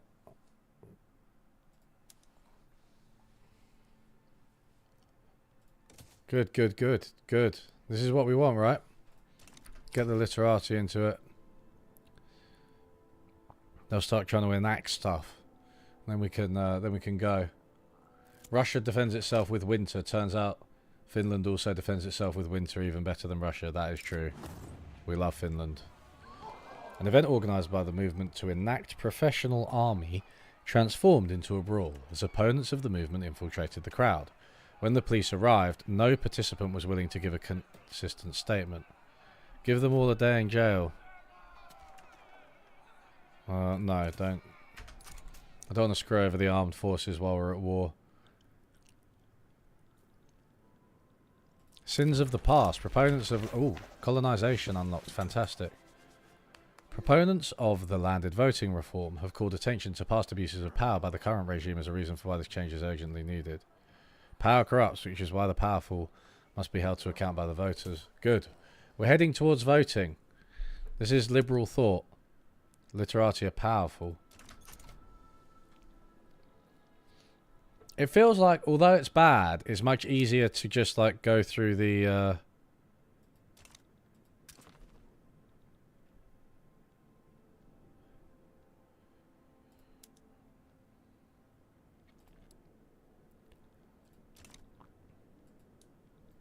yeah, it's much more likely to be able to achieve your goals if you just accept the Opium War.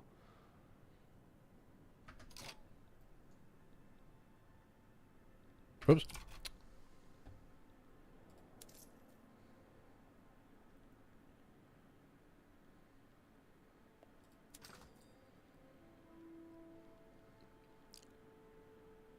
Tools. Probably need like more.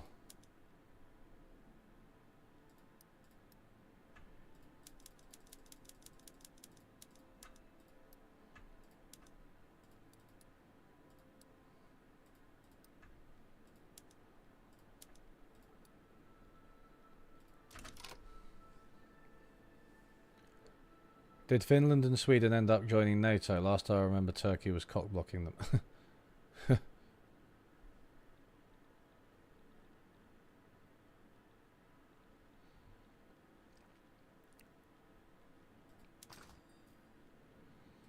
They are joining, aren't they? I don't know if they... I don't think they have the status of, like, joined yet. Why is the market price... So...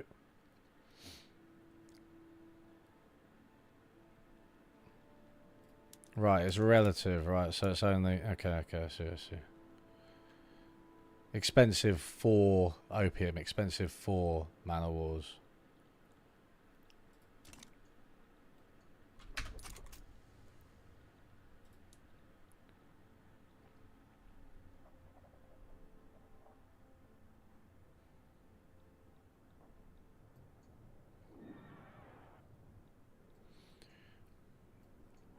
Yeah, they're going to capitulate pretty soon, I think. Law progressed to consideration. We're moving forward, everyone. We've invaded Tibet and we've got democracy.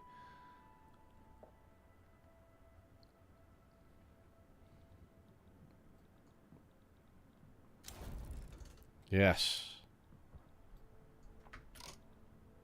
Oh, wait. No, that was Nepal. That was Nepal. We could try to improve relations with them after this incident.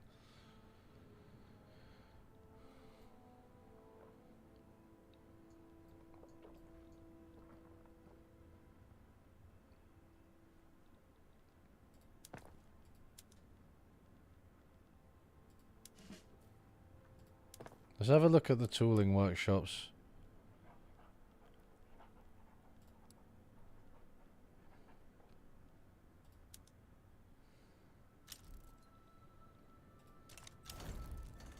Yes. Good. Go to bed. It's ours. Atmosphere engine. Everything's happening at once. I mean, that is what happens when you put it on 5 speed. Should probably. Steel sulfite pumping for paper mills. Let's do intensive agriculture. Got to feed the people.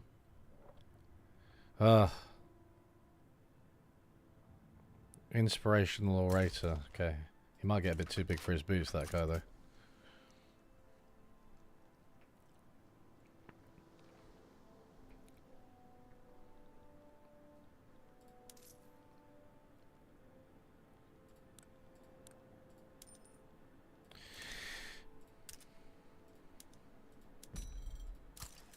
Mano Wars. I'm really trying to get this tools, logging camps, iron, virtuous cycle going.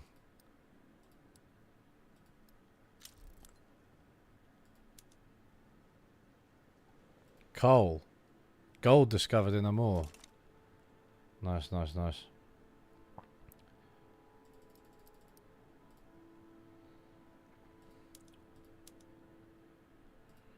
Can I use atmospheric engine pump here? No, coal. Do we have any coal? No. Can we import coal?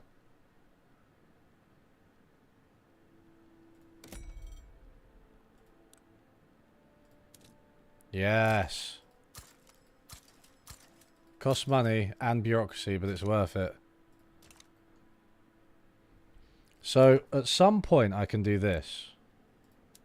Iron frame buildings. Iron. Iron, iron, iron. Let's go. Let's fast track this iron.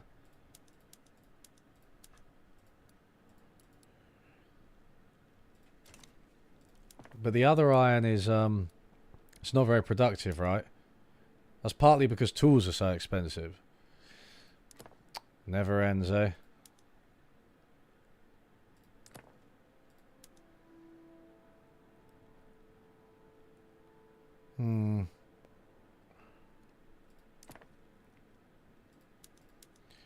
There's no nitroglycerin. I mean, I can sacrifice some of the workers to nitroglycerin production when I get it.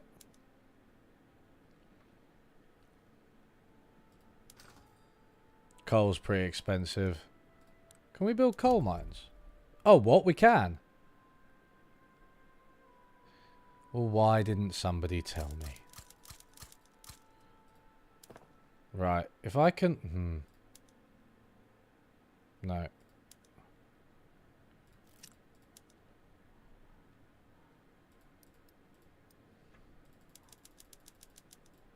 So I'm not gonna... One second. If I... Oh, wait. What am I doing? Yeah, that's the way to do it, isn't it?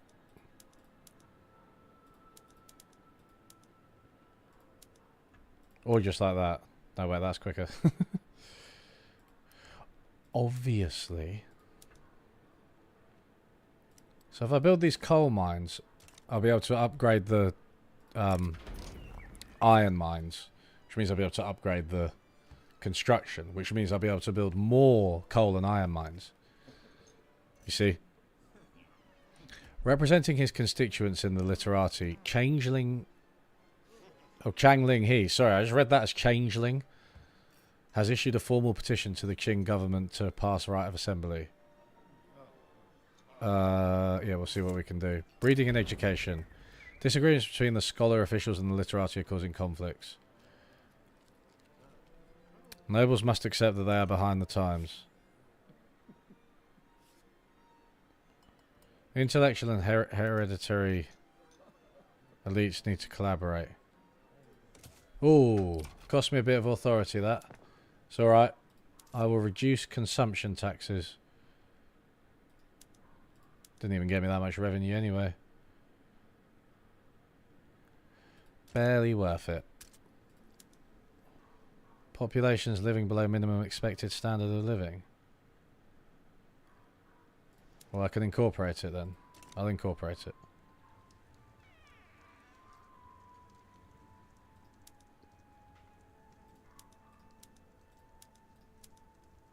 Mate, have I actually incorporated anywhere? Oh, that's the Oh, that's the thing. I had barely incorporated anyway. Right, okay, so that's what... Right. I'm finally catching up with how much of a mess the Qing dynasty is. Chang Yi-ling. Okay, okay. We now have landed voting. Alright. Agrarian Party. Constitutional Assembly. Pretty happy with this. Landed voting. Get rid of this.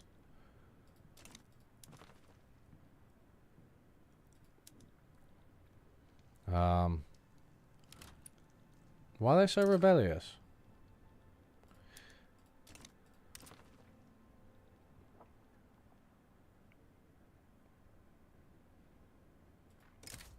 I'm gonna make them independent. I'm gonna make them independent. Either they join us or they go. Professional army.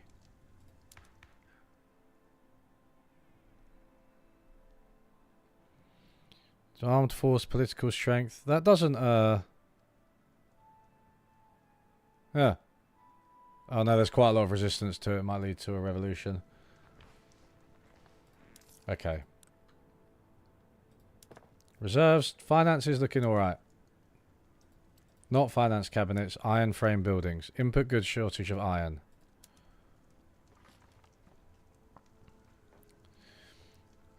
We need more iron mines, but I think we also need more coal. So that we can improve the iron mines. That would be the thing what we can do.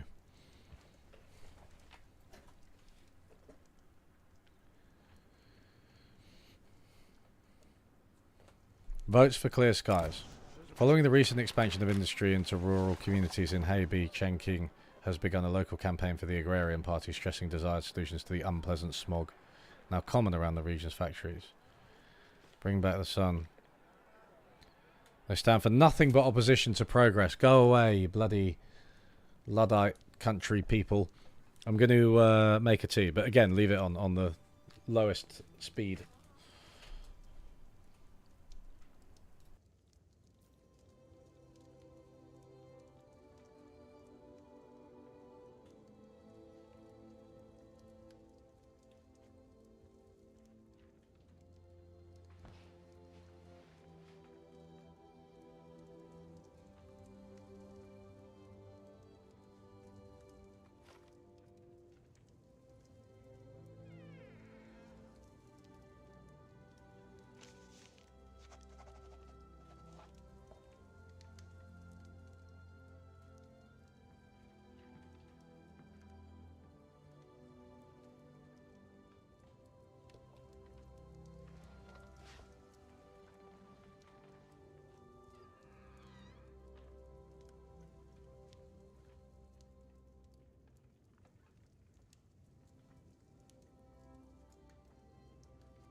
We could boost them with poverty relief.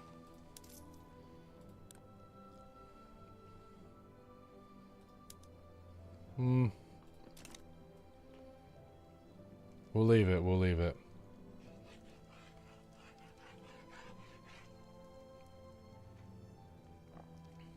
Right of assembly. Ah.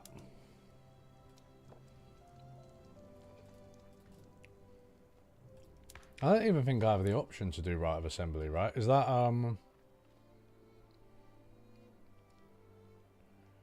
voting, what am I saying? No, people don't want those. Where's right of assembly? Is it, labour rights? No? Child labour? Migration, slavery, health, trade policy, economic system.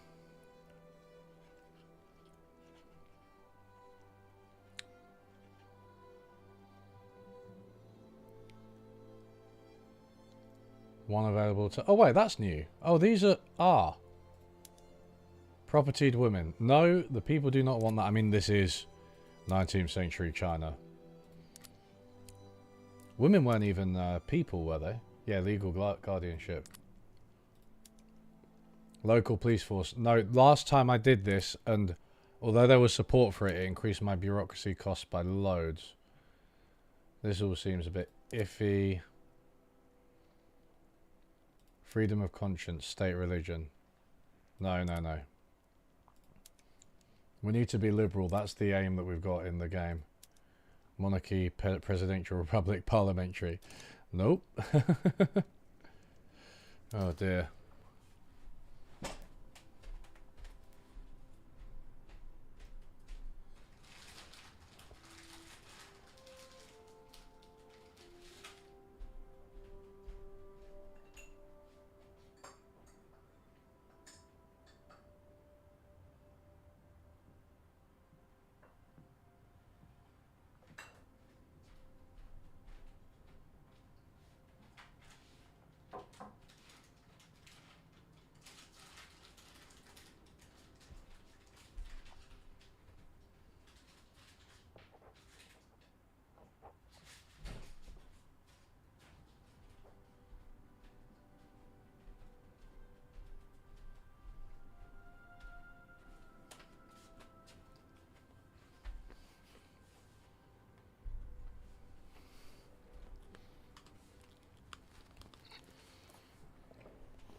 Mate, fuck free speech.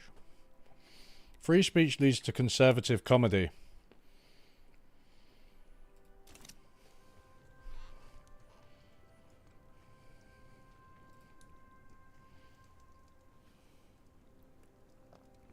I do think at some point I need to increase my bureaucracy.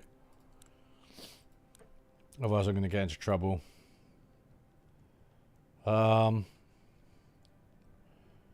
Coal is still so expensive though. I mean, wood's fine. I'm not gonna... Let me have a look at the wood. The logging camps. I mean, they're doing okay. The iron mines are a bit more mixed still. Is that just because... I don't even really know what it is. Oh, iron's really cheap. Wait, so I want to stop building iron mines? Huh. Maybe the market's saturated. Shit. Maybe I... Okay, I won't stop. I'll put them right to the bottom.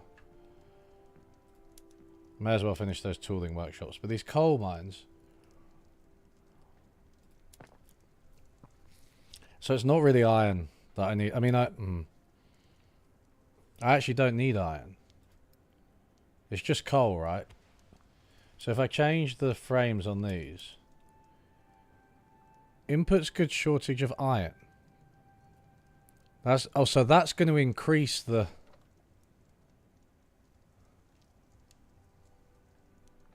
Overly enthusiastic partisans, supporters of agrarian party have gone beyond simply campaigning for their own party, harassing and sometimes physically attacking opposing partisans. Yeah, crack down on them. Fuck them. So... Iron is going to go from like super cheap. So that's the market price of it. Oh, is this the price? This is the price in the local area, right? So that's so cheap. Everywhere it's being produced, iron is cheap, except for Hebai. So does that mean that if I... One second. if I go to this, no, this one. No, what's that? Automatic expansion. No. Expand. Predicted earnings after expansion. Okay, so I can expand iron in these places.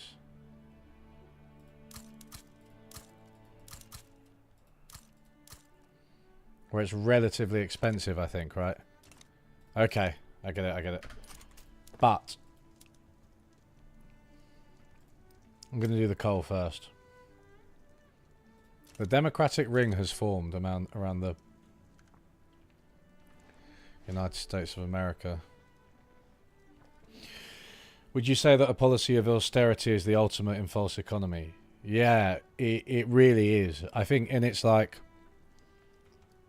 it's kind of my main thing, low-key, is like anti-austerity / pro-public services.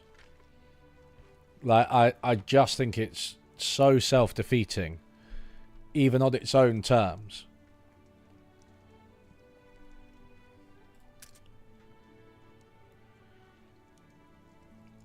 Because having a well-educated, healthy population that's politically stable and socially cohesive, that has support and the ability to take risks. Hey, good. The literati are still in. That is, yeah, along with infrastructure, research and development, all the other things that governments often fund at the very least, if not actually carry out. All of these things are the foundation of a good and healthy economy. I mean, look at the UK. It just hasn't worked, right? It's not like the deficit's really gone down. Certainly not by as much as they said it would. It's not like they've gone into surplus.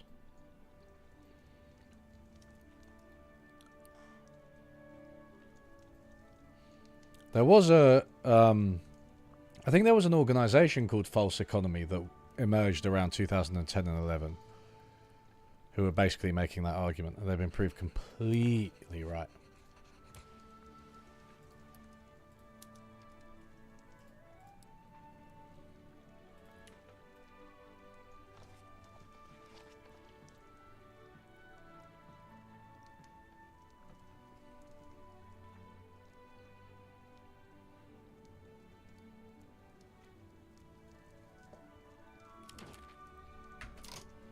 Free government reform. What's this?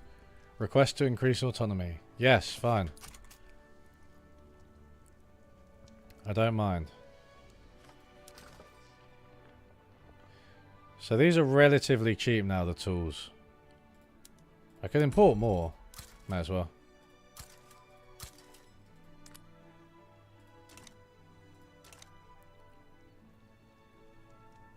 What am I actually researching? Do I care about it? Intensive agriculture? Probably. I think I'm going to do that, but then...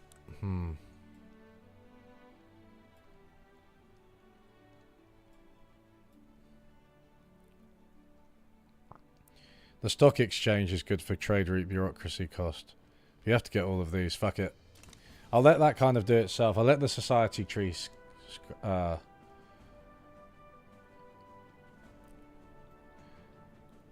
the society tree catch up.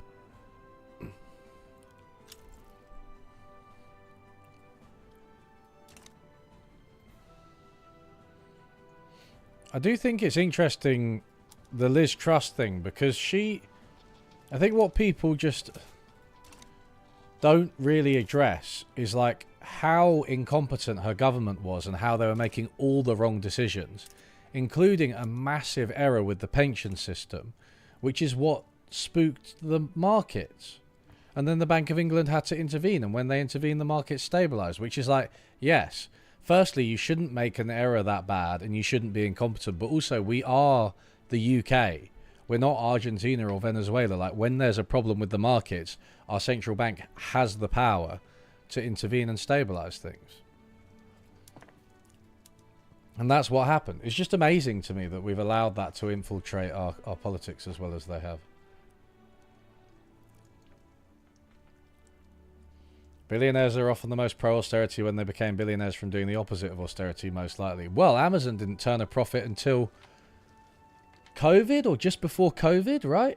Is that, like, it was ages before Bezos, like, before they turned a profit and before Bezos was on the billionaires, the Forbes billionaires list. Borrowing to grow, Uber's the same.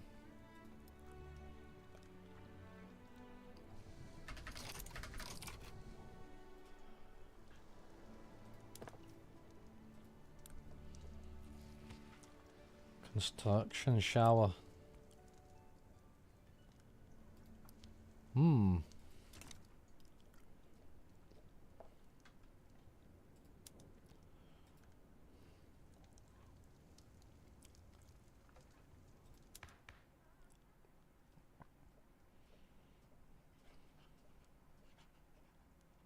That is just, I just cannot do that. Why do they think that I can do that? Can I, like, say stuff to them?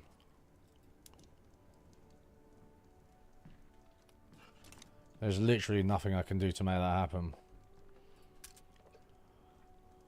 Market access. Incorporate. Hey, thanks for subscribing, Peter. Paul. Sorry, Paul. I'll read that as Peter.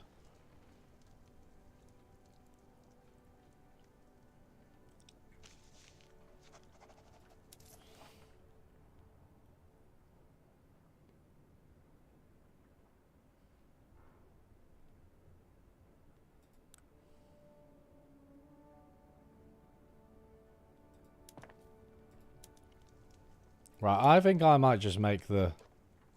Actually, no. What I'll do is... When can I...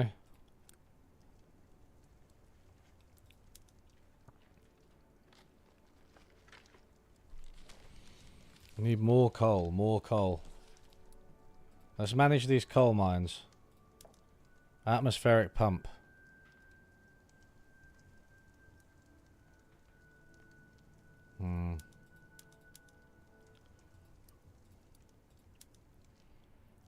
Tools. Now tools are too expensive. Bloody hell.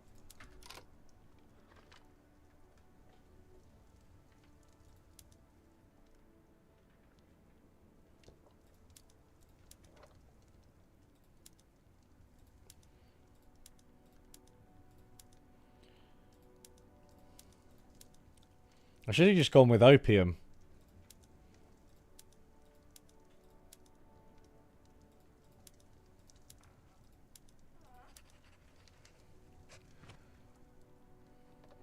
Where's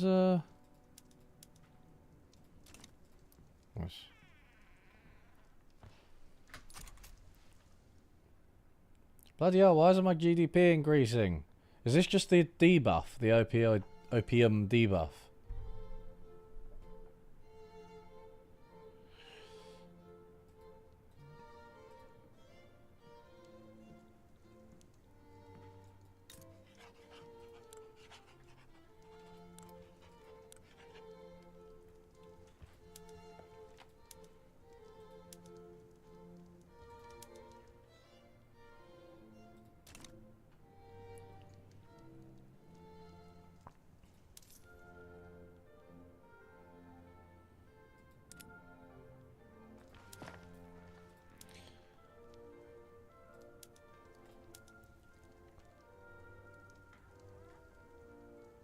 Right, okay.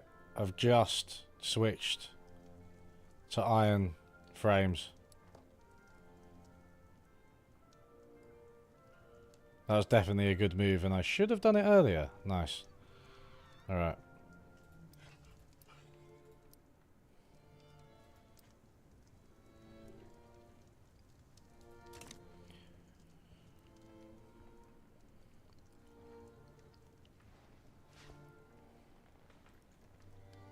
If you're going into debt to give out food and fuel subsidies. I mean, there are definitely some things that aren't good to go in debt on, but even that depends, right? Like food stamps. There's that Hendren and Sprung Kaiser paper where they show that food stamps pay for themselves, right? For children. When they're targeted at children, they pay for themselves.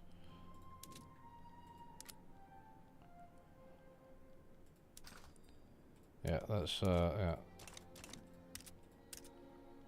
There is an iron shortage. Fine.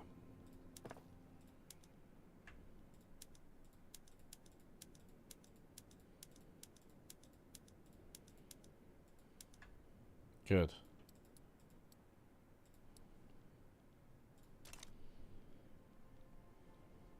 We can use our new construction sector to pay for all the new iron mines.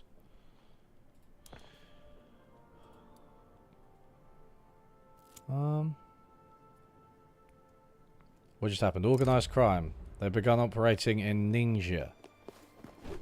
Government expenses. Minus 10% authority. Now we've got 0 authority, everybody. 0 authority. A state is a bit like the largest corporation over all others, so it's really weird that people never advise big companies to spend nothing, but they do not think it's good. They do think it's good for states not to spend, yeah. I always think people don't look at the asset side.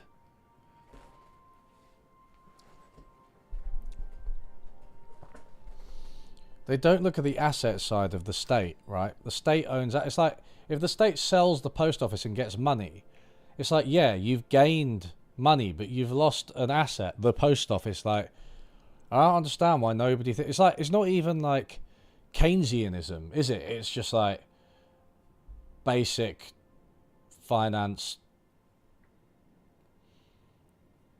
business, whatever. I don't know, fucking common sense, right? It's households as well. People have assets and liabilities. The reason you sell off assets is if you have a liquidity problem. But, like, that's just not what the UK has. Like, Greece had to sell off assets, right? Okay, so this has peaked. But I think the standard of living, by the way, Wasteland Radio, is... The grain's fine. Grain and clothes. Those are clothes. Clothes are a little bit more expensive, but... Oh, I don't know.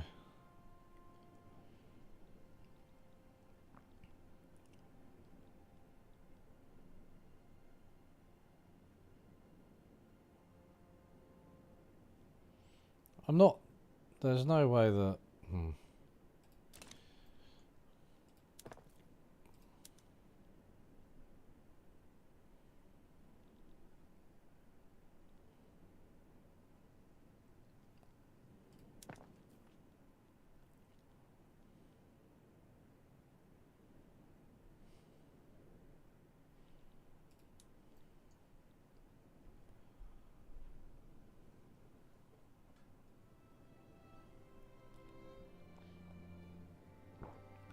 So let's see if these ones are going to be productive in Yunnan. Yunnan?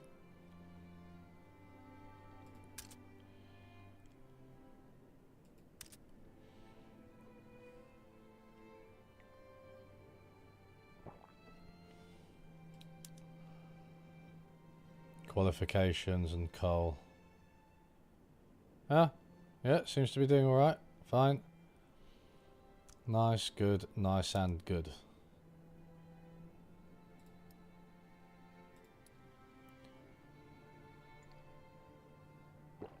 I am going to... What am I going to do?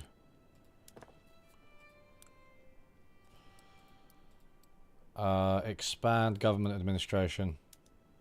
Standardized filing system. Central archives. Not yet, not yet. Secular administration. Wait, well, why aren't we doing that all across the board? I thought we were. Okay, whatever.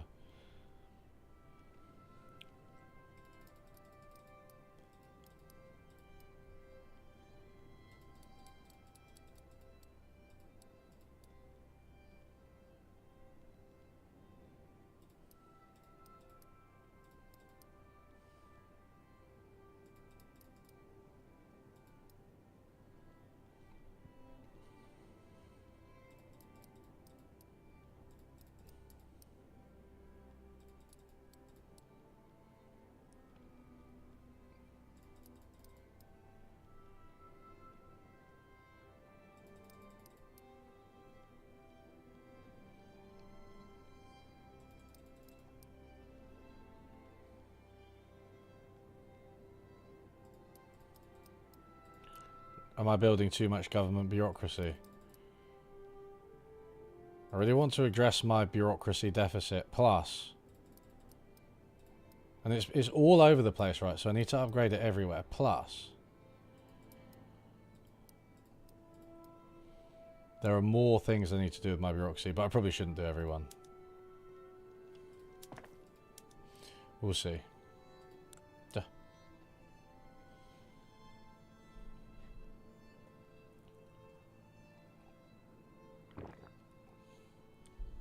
Hello, Econo Boy. How are you?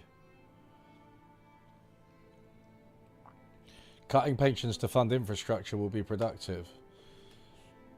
I mean, pensions are unproductive, right? In the narrow sense. I mean, it's not like older people, OAPs, don't do anything useful.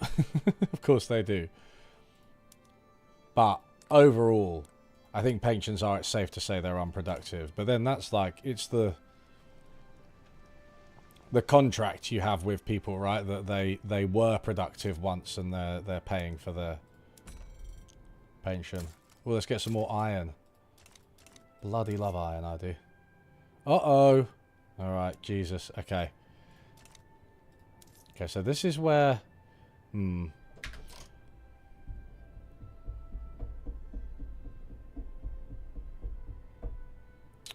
Okay. Oh, we can reduce government and military wages, in fact.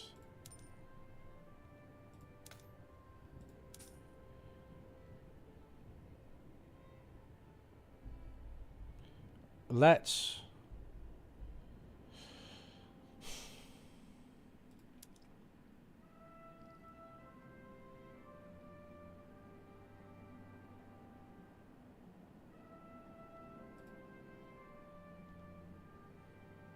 I mean, that will put me into...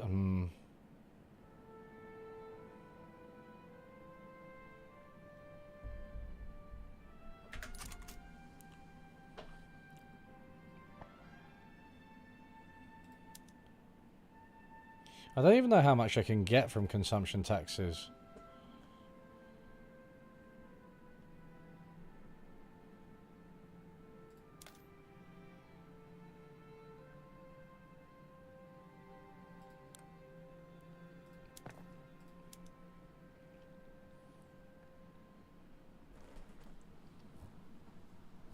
Elderly people being a drain on their working children is also productivity destroying.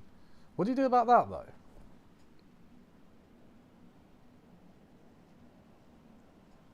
Like, do you like...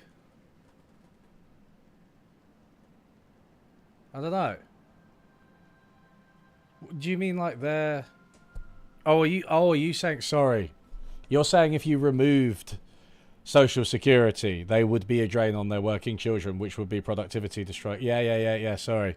I see what you mean. Yep. I'm there. I'm with you.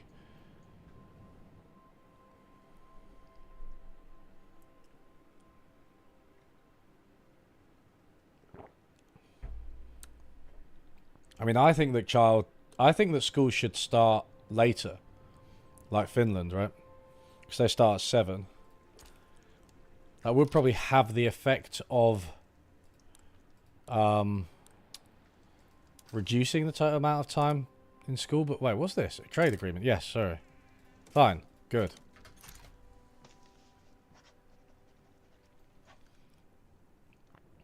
Yeah, I mean, that Econo Boy, that's like the whole point of the welfare state, is to take the burden off individuals and families, right? Which you hope is broadly productive. Even if narrowly here and there you might be able to say, well, if we cut pensions, then we could, you know, fund something more productive like infrastructure. The point is that having a society where social insurance is widespread is a society where there's a whole bunch of stuff individuals don't have to worry about, don't have to fund. And therefore is a society which is productive. Whether it's like the most productive society you could have, or whether it's just sufficiently productive to like fund the welfare state, I couldn't say. I'm not sure that, you know, maybe a really laissez-faire system comes out like with higher aggregate income. Like, I don't know. I couldn't possibly know that. It's so difficult to predict and compare, right? But I don't think that it would be enough of a drain on productivity to cause major problems, and I think there are indeed positive effects on productivity. This is... So what's going on with the coal? The coal mines aren't especially productive. Atmospheric engine pump?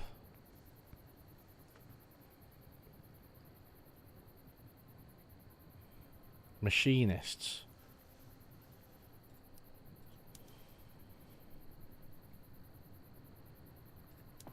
What are we saying about tool factories? Tooling workshops? I mean, they're doing alright. Yeah. And the price of tools? It's not too high, but not too low either. Years of one's life. What, 12 to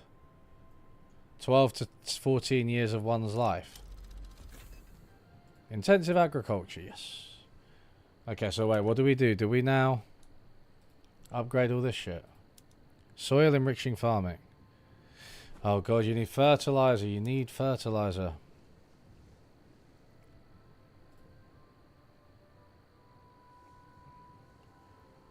Produced in livestock ranches. Increased wool gathering. Basic production. Oh wait, sorry. Butchering tools, no.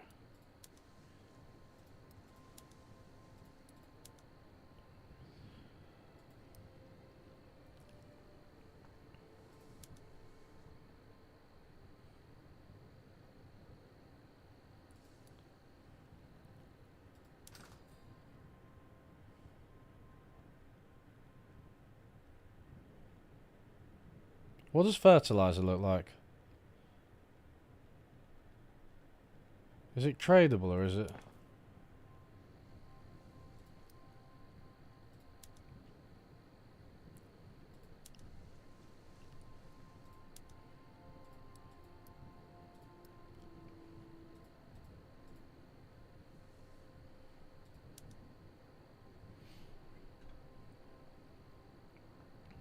Oh, it looks like that little plant.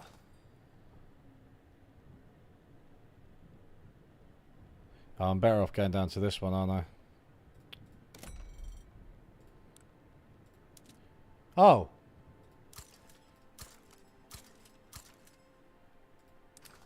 Fine.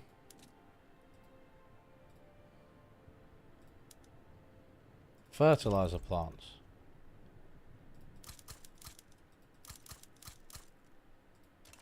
We can build those at some point.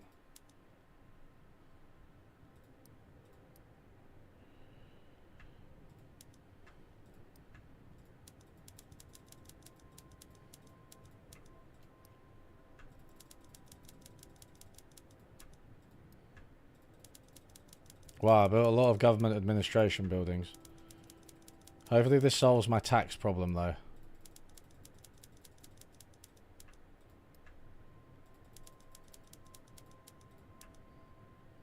Do the fertilizer plants. No, we won't. No, we won't. Shit, we don't want to start borrowing, actually. Fuck, raise taxes on the peasants. Raise taxes on the peasants and do this as well. To pay for that, I can... 100, 200, 4 point... much of a muchness. There you go. Right. Fine. Didn't realise we'd started borrowing. Fertilizer. I sound like a city slicker. I meant on the game. I know so much about fertilizer in real life.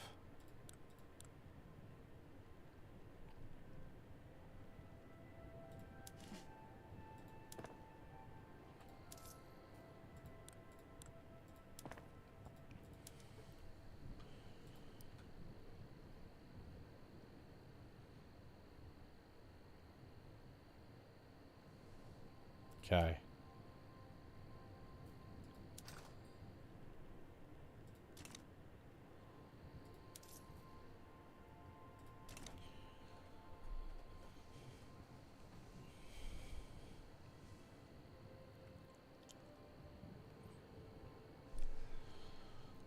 I mean, school is partly like just just babysitting, right?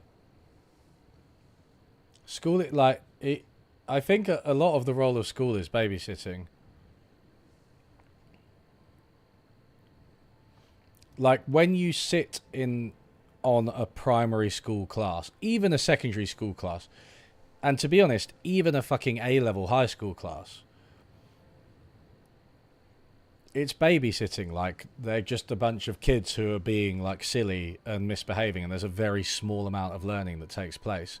I mean, maybe that's a cultural thing. Maybe it is like a UK thing. Maybe because our schools are dog shit and our people aren't interested in learning. Maybe that's why. But yeah.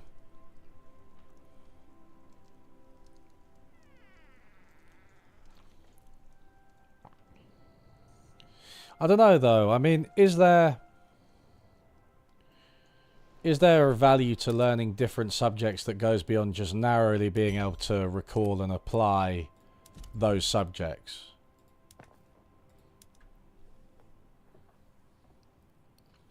I think people remember bits and pieces of science, right? Like photosynthesis or like atoms.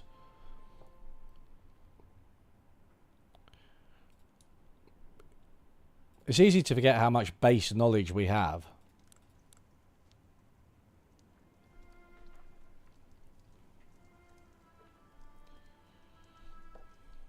Knowing about fertilizer is cool. My family comes from the north. Come from the rural north. We used to get fertilizer for our birthdays, and we were bloody grateful as well. A statue of Emperor Daeguang, sorry, Aizin Gyoro, Jesus, was commissioned, and it has been suggested that it be displayed proudly in Hunan. Yeah, bit of prestige. Recently translated works of James Street have been popular within the movement to enact professional army. The relationship has developed to the point of James Street openly endorsing the movement. Yeah, whatever. The subjugation of Ulizuz by Russia has raised fears among the armed forces.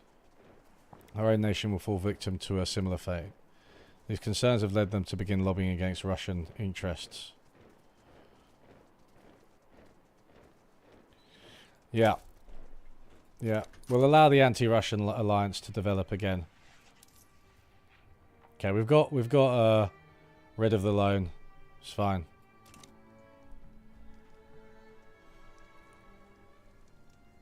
Jobs are also very important for social development.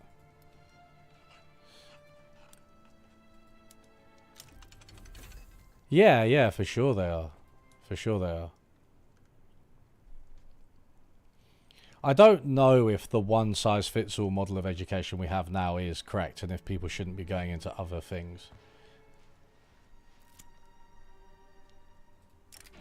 In collaboration with the agrarian party, Sheng Q has secured a deal for cheap and quickly distributed pamphlets in support of the party.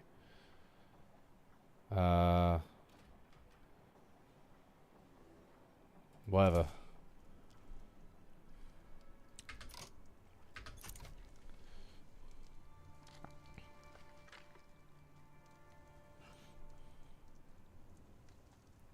It is interesting, isn't it, though? Because although I am against the children working in the mines, school is quite regimented as well, and like tough for a lot of people, so I mean, yeah, it's better than working in the mines, but is it better than like any job? I don't know. I mean, the one thing about school that's clear is that it's just kids, right? So they're with people their own age and roughly their age, which is super important, and there is some learning. But in terms of like the reason people are against children working is because they think children should be free from like the drudgery, the grueling drudgery of a job. Yeah. Oh, we've got quite a lot of sulfur now. Wait, can we do this? But school can be very grueling and drudgerous as well, right? So maybe we don't apply that consistently. So fertilizer is currently... Okay. That will result in a... I think it's partly because I'm not even using fertilizer. Vineyards.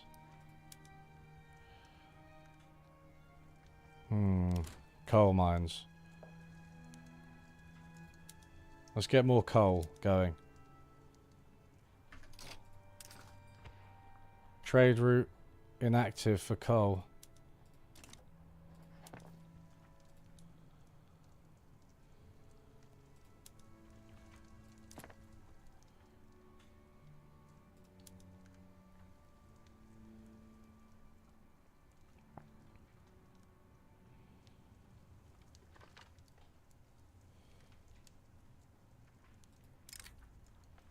Okay, that's not going to work, right? No. Okay, fine. Let's go so that... Oh, tools are now super expensive again. Oh, that's just in that area. Right. So I need a tool workshop in Lhasa. Can I... Buildings? Tool workshop?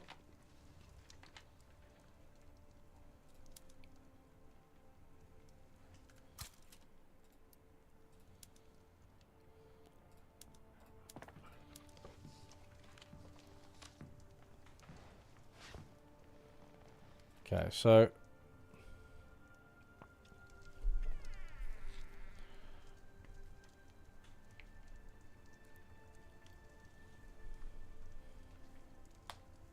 I suppose, yeah, there's the thing about getting fired from a job. I suppose you could imagine... I don't know, I'm just saying... I'm not like... These aren't the only two options, right? That's my bottom line. I was just wondering what a kind of really effective and enjoyable and liberated childhood would look like. Would it look like working in the mines? No. Would it look like our current school system? Like, probably not. I don't know.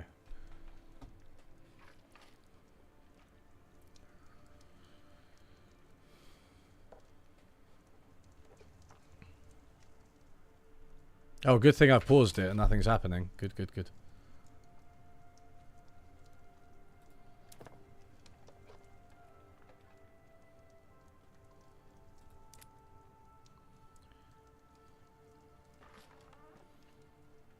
You always preferred working over schooling. You might be unusually capitalist pilled. Fuck knows, mate. I've never really had a proper job, so... I was a student for ages, then an academic, and now I'm a YouTuber. Oh. Hey, thanks for subscribing, Guillaume. Okay, let these guys get going. Iron. Now iron's really expensive. Again. You just absolutely send prices loopy, don't you, when you try something new, a new technology or something. Election. Oh dear. 1 second. Oh. No, we're alright. It's a contested government, but... Oh. 1 second. Mate, what government is that? That's literally all of them together. I love it. Straight in, straight in. It's 96. Everyone together. That's quite nice, really, in a way. I guess.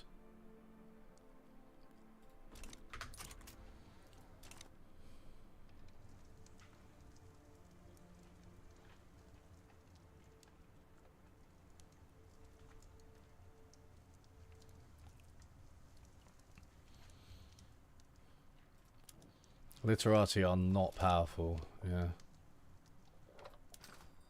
What's the fertilizer saying? Empiricism? Influence max education educational institution. Let's get mass communication because I want some authority. Stock exchange is researching itself, which is nice.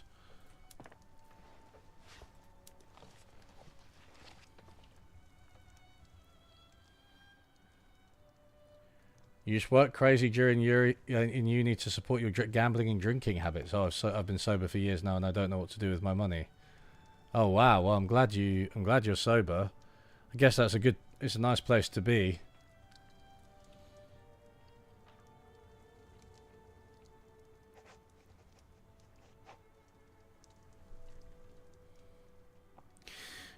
You could extend school with life expectancy. You could. I do feel that people are growing up later, right? Like, I think physically people look younger than they used to, right? That's established. People definitely look younger than they used to. But also, mentally, like, people mature later. And I don't know exactly what that is. My guess it's to do with, like, settling down, getting married, getting a house, having kids later. But I wonder if, yeah, our childhood's kind of being extended by our extended life expectancy. I mean, that is really speculative. I don't fucking know. Is there... Right, so if I...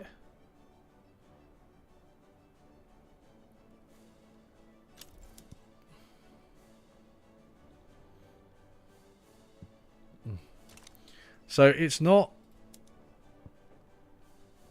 So fertilizer... I think fertilizer has to be like everywhere, right, for me to...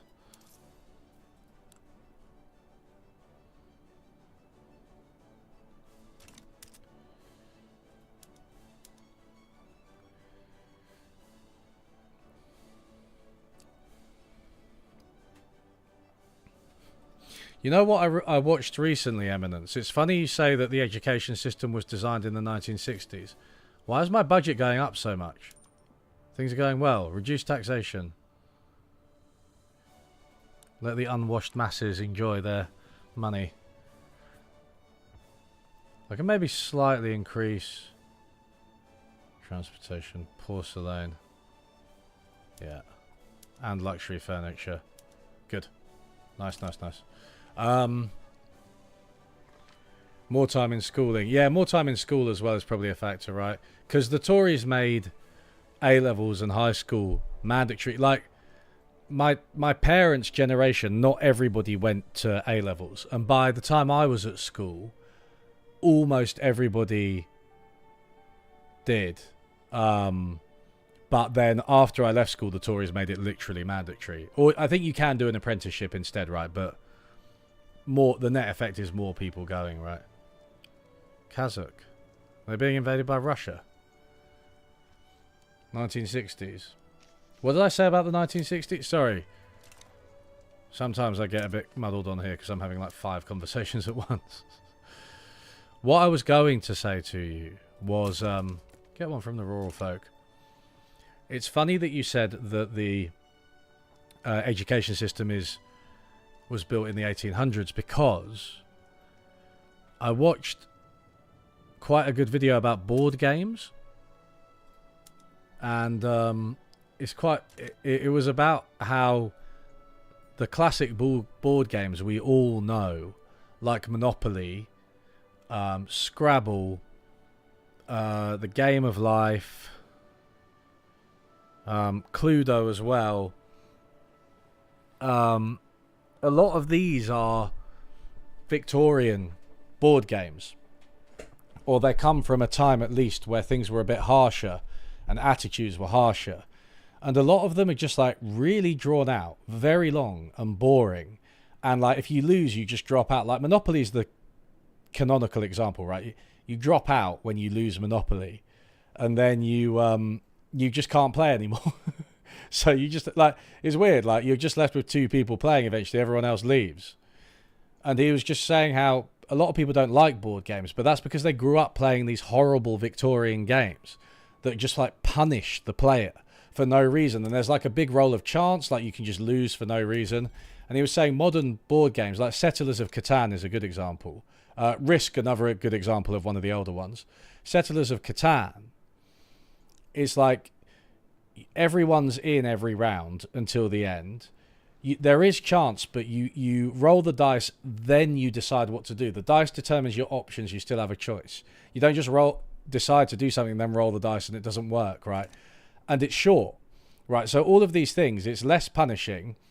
It's less like everyone's participating throughout. It's less you're less exposed to chance as a player. You can always do something with the dice rolls or the chance that you do face. You have a choice after that, and also it's just short, so it's just so much more enjoyable. Opium addiction. How people are experiencing severe effects of opium addiction. The use and abuse of the substance is spread through Zangzara. Tragic. Well, what it? Our oppressed siblings. Publicized accounts of discrimination against Confucian people in Russia have led the Confucian scholars to align themselves with the Anti-Russian Association. But yeah, it just reminded me of the Victorian school system, right? Because I think it's like a similar logic where it is just punishing and drudgerous and you just get through it. But it's not based around the combination of joy and learning, which is completely possible. Doesn't mean learning's always easy. Obviously it isn't, right? But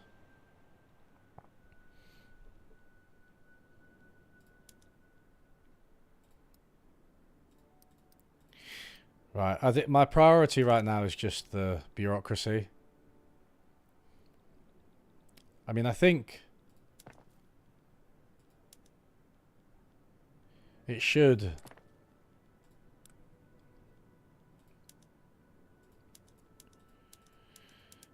increase the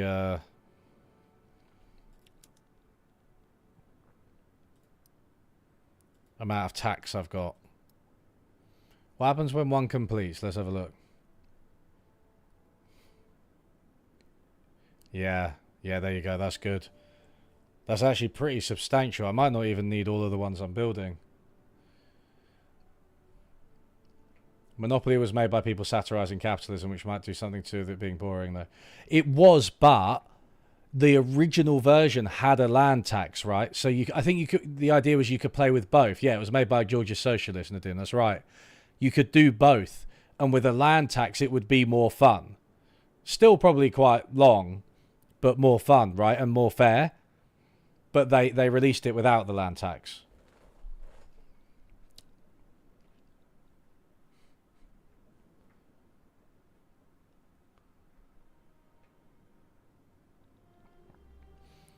I love the Monopoly example. It's such a, like, if you ever read an article or a book or watch a video by a Georgist, like an accessible one, you know, not an academic one, the Monopoly story will appear. And in fact, I use it in my book.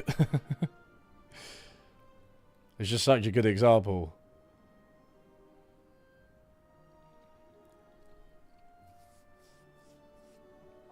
By the way, guys, nobody said anything. Is my sound and mouth aligned this time?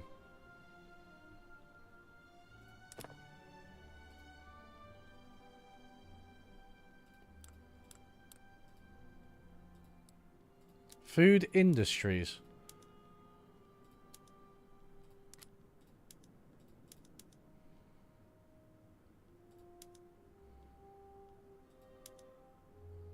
There's no... Okay.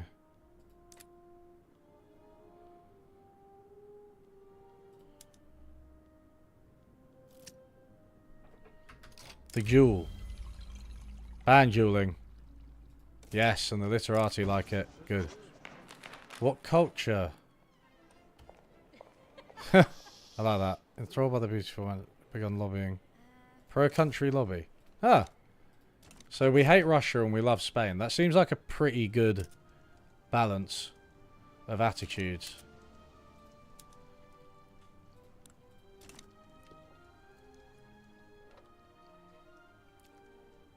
How would I redesign primary and secondary education? I would definitely make primary education start later. Like age 7, like Finland. Definitely. I think play is so important for young children, especially. For all children and for adults as well, to be honest. But like, yeah. I think that would be a really good thing to do. Because schools got a lot of problems, right? It is repetitive and mind-numbing. It's basically babysitting anyway, so they might as well be in childcare. There's a lot of bullying at school. It's very conformist. I do think bullying has been on the decline, to be fair, for a while, but still. I don't. Yeah, in terms of the actual educational content, I don't pretend to have answers to that. Really, I think I would like to see students in the UK learn another language, like.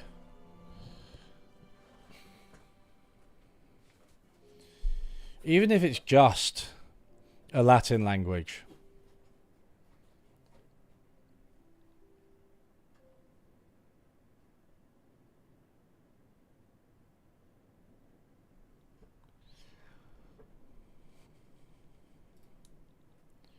See, nationalism's the enemy if you want to learn another language. At least in Britain, because people are so fucking xenophobic and ignorant.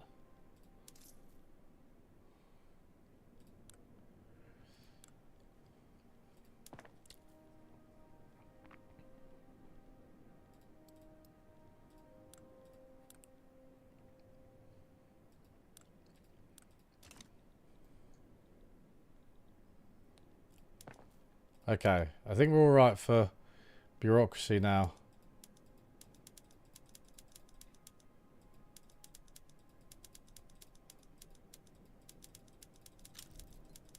Gold discovered. Good, good, good. Do I not get the gold events?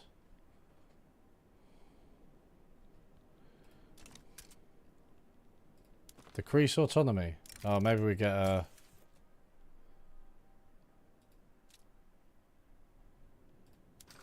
Should, iron. More iron. Mass communication.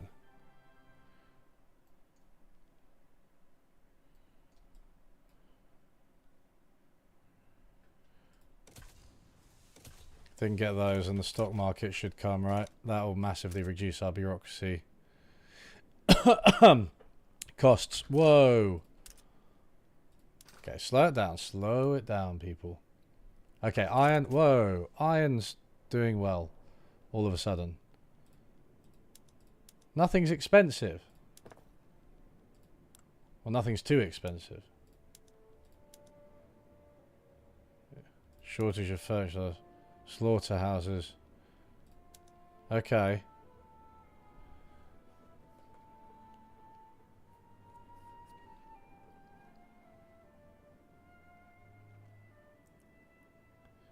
I think these coal mines, logging camps, tooling workshops.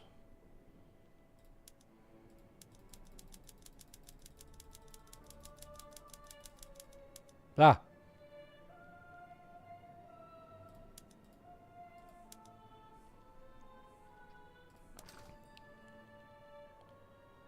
Wood is pretty cheap, right? Shall I tell you what I need? What I need are some skilled labourers. Oh, that looks like a good move. Precision tools. Steel tools. Shortage of steel. Wrought iron tools. Nice, nice, nice. Everyone, I think we're moving up in the world. Nanjing, build rice farm. Is there no wheat farm? Oh. Silk plantations, livestock ranches. No. Why is there a food industry there then? I mean, it's just never going to be able to do anything. Should I subsidise it?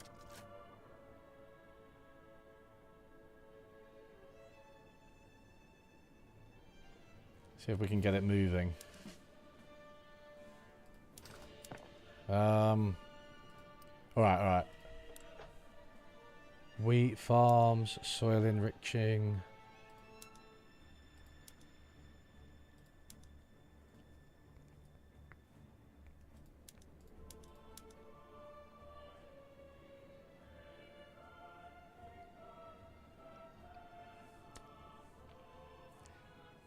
Libertarians use the second language thing to show how school is bad at teaching skills. The only reason I learned English and Hindi was because Bengali TV was shit. That's quite funny. Jokes. Right, we want universities.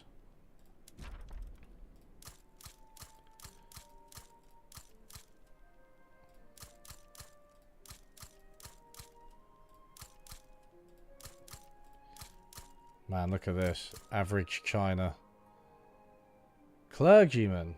Oh, you won't have enough qualifications. Academics. But don't universities produce academics? Wait.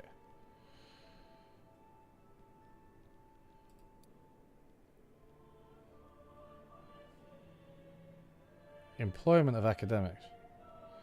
Not sure about this universities thing, actually. Somebody told me that it was a good idea.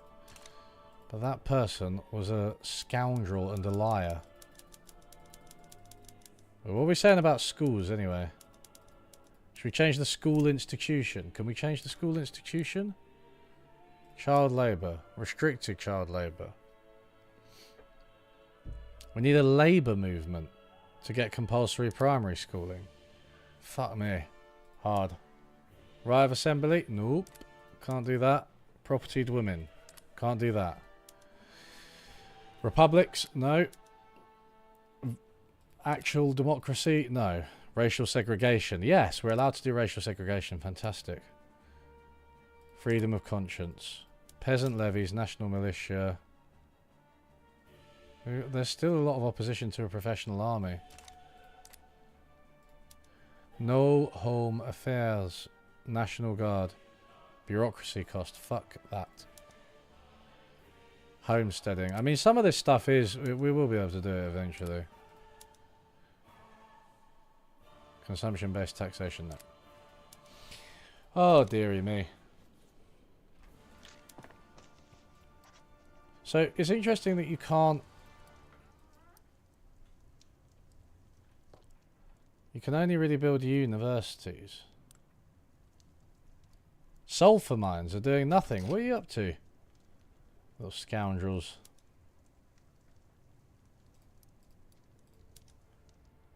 Tools. Can we build tool? No. Henan.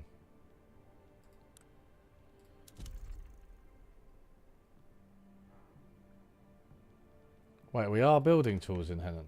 Okay. Okay. So that's literally, I'm already on that.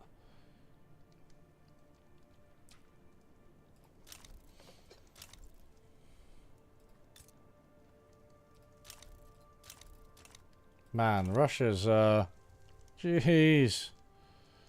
Oh dear. I always forget that this map's like on a board. It's quite cool.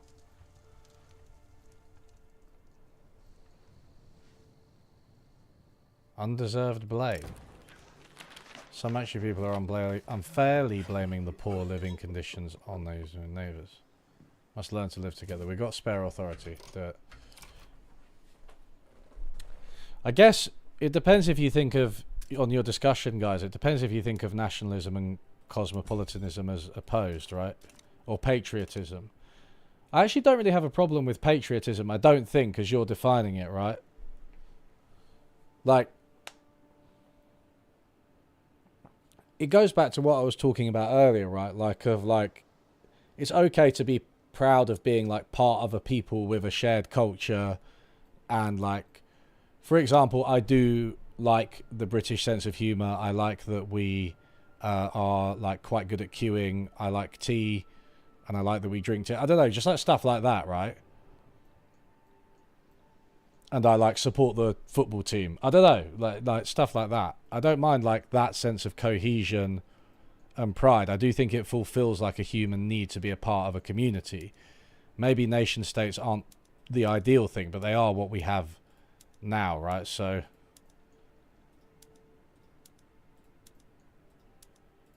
should I incorporate everyone? So I don't know, like I'm not completely mad at like any form of patriotism,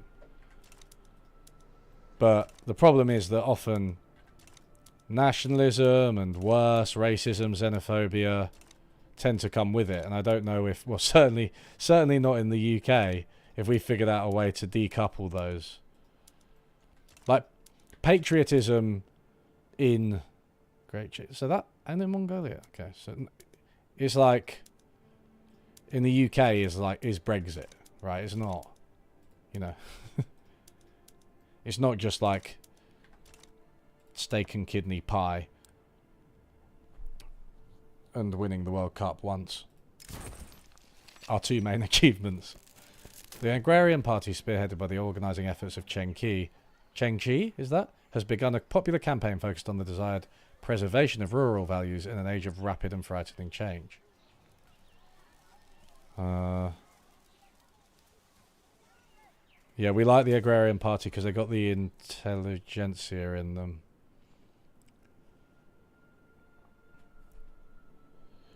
Where is the line drawn between the two?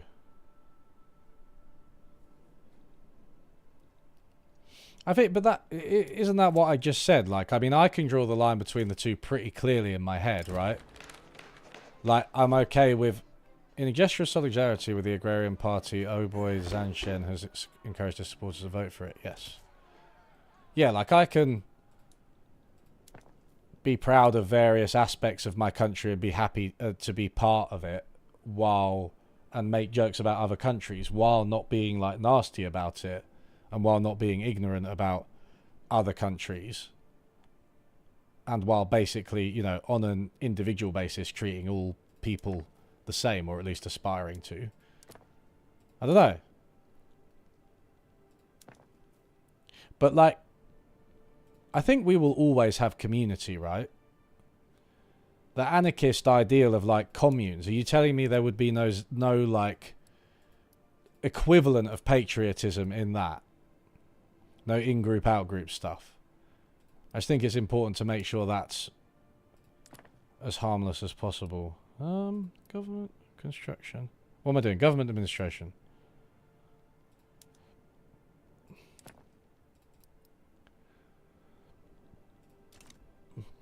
Doing a lot of incorporation.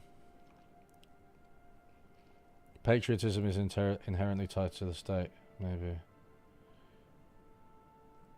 I think I can have an appreciation for being part of a history, but I have no pride in my country. Pride should be reserved for achievements.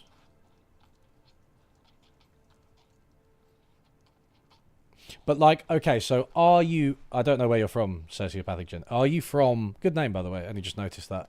Are you from Britain? Because being from England, right, I can look at the World Cup 1966...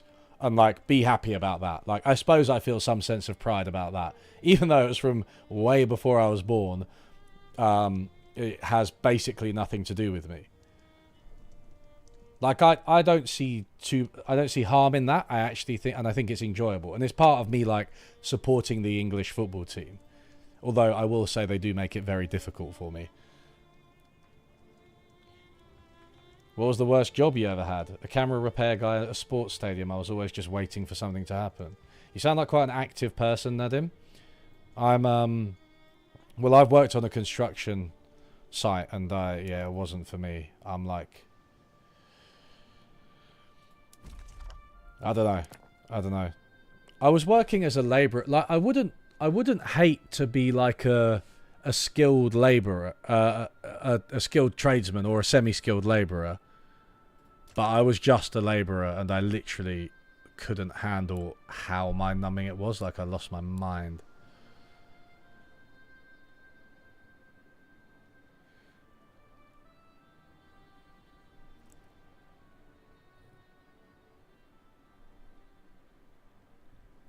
Hi, I stumbled across your channel. What is it about, and is this Crusader Kings? This is Victoria 3. Dude, so close, but what is my channel about? Well, it depends what you mean. I'm primarily an economics YouTuber, but I do these gaming streams on Friday where I play often Paradox games, but not always. Usually top-down type strategy, although I do want to play the Elden Ring DLC soon because I haven't played it yet. But yeah. But we talk a lot about economics and politics and shit.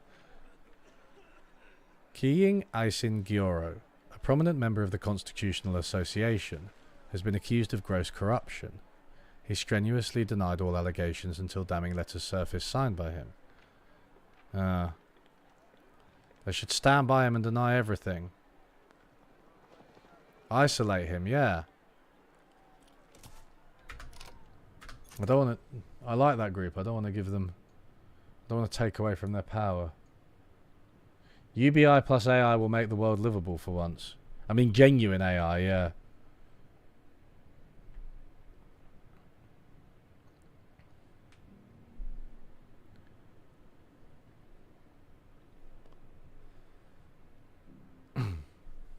You need You think you need patriotism for military reasons, I guess.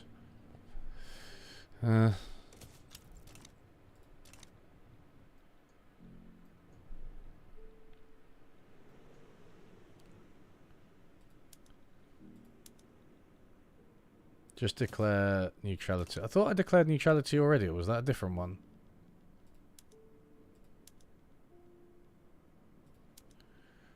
What's going on? The Agrarian Party still doing well. Considered influential. The literati are going to get powerful, right?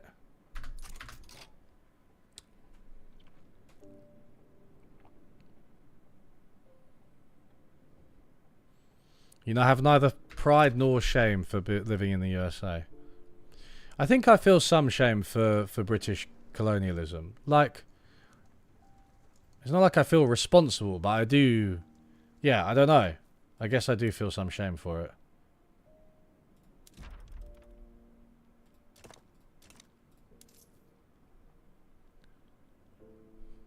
Right, let's... I'm running a bit of a hefty surplus here. Maybe I need to invest more in construction. In fact, that's exactly what I need to do. Why did I not think of that sooner? If I expand it in Henan...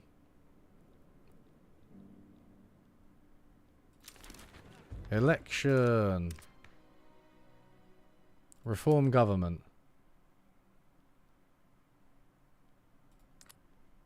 Mate, this one's fine. Okay, yeah, it's got everyone in it again. The government's literally got every party in it. It's the first. I've never seen that before. Am I not building government administration? Yes. Okay. Why is this below? In Lhasa, 25% less construction efficiency. Huh. Okay. Okay. So iron, the price of iron seems to be fluctuating quite a lot. So let's have a look at the iron mines. Are they doing well? Don't want to upgrade them. We haven't got nitroglycerin or anything. Predicted productivity. More iron. I can do that there. I can do it here as well. Okay.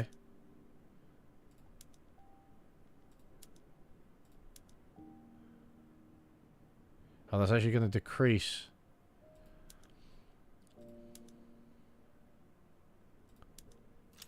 Ah. Right, so I just did that all.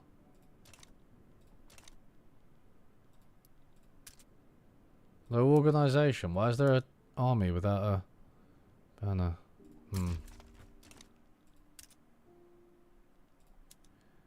This isn't as expensive as it was, right? Because I increased productivity. Whoops.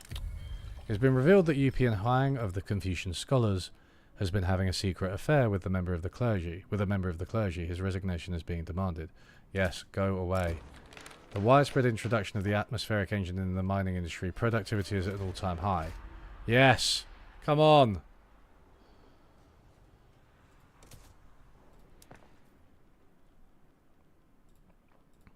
Are we gonna... I mean... Nothing's actually happening there, so... Doesn't matter, but... Yeah, we're all on the atmospheric engine pump hype. Whoa, why have I got so much money? What do I do now? Right, import tools. Import all the tools.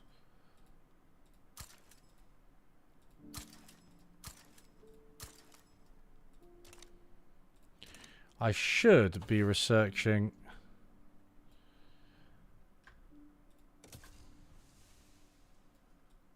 Stock exchange has got to happen soon, so I don't actually need to build any more government construction. We're alright, we'll tank this. 1 second. Get more government wages. Lower taxes. Trade route.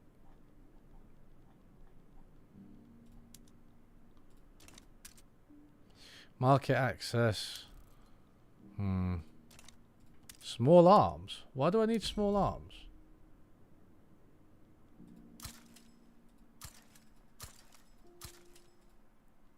Can't import any more. I feel ashamed of Japan's ruling class, but not its people. I just see the UK as a piece of land I live on. I like some aspects of the culture, but I have far more culturally in common with progressives in the UEA than cons here. That's how I think of it. Huh.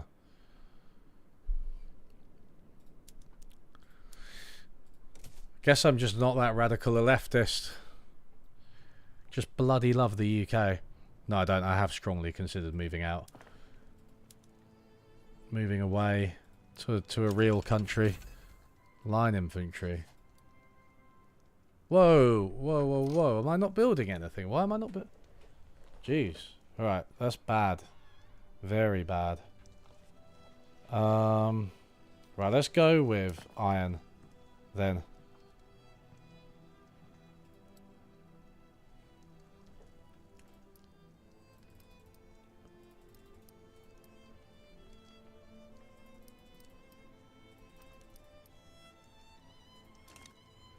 So can you go into markets?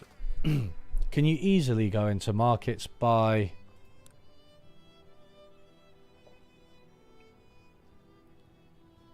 area?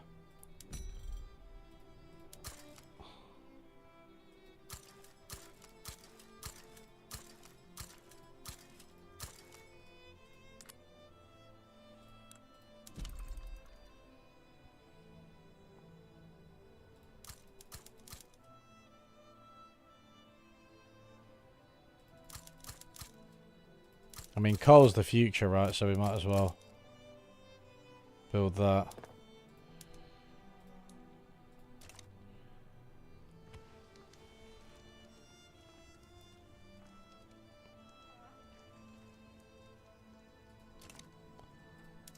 We're in the, well, the white, but we've got reserves, so we'll let that balance out over time, and let's take a look at technology. The stock exchange is so close to being done. In fact,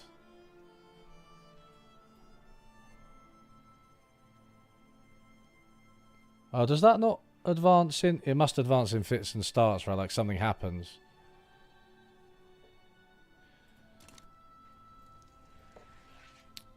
I guess I'm kind of losing money on taxes because of this, but I'll...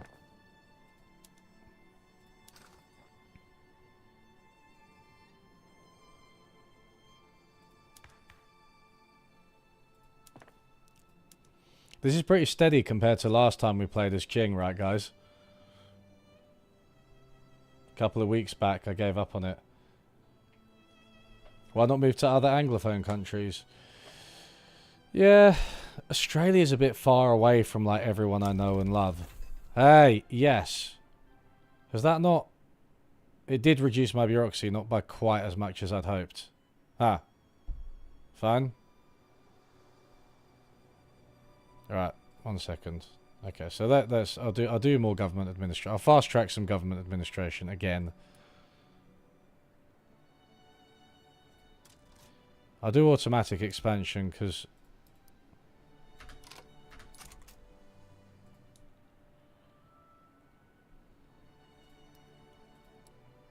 Yeah.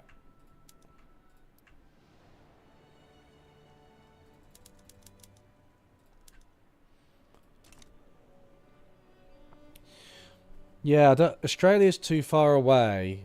I fear the USA. I'm not going to lie to you. Canada maybe, but it's well cold. Then what have you got? I'd rather move to like Portugal or Spain or something. Just learn the language. I speak some Portuguese. So Lisbon. Or, I don't know. Porto. Maybe the Algarve. I think I like cities though. I would go, yeah. Go and live in a Portuguese city, I think. The armed forces suggest a more hardline foreign policy towards the British East India Company due to our poor relations. No, I'm not going to make an enemy of Great Britain. The recently translated works of Karim Alwani have become popular within the movement to enact professional army. The relationship has developed to the point of Karim Alwani openly endorsing the movement. Fine. Action and reaction. As news escape St. Petersburg of yet another violent crackdown on the Russian labour movement, outraged members of the trade unions have taken to the streets of Beijing, marching under the banner of the Anti-Russian Association. Temper their rage with diplomatic action. That favours the trade unions.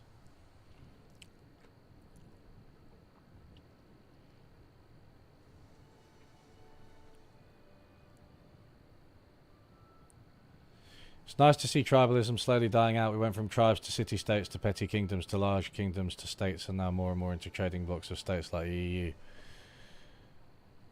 I don't know though, like, I mean, interstate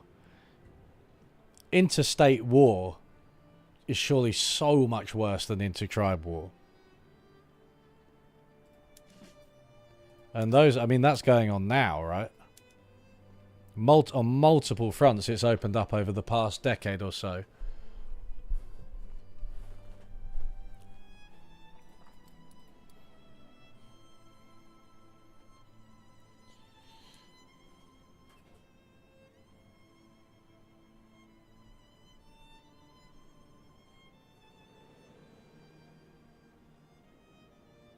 Man.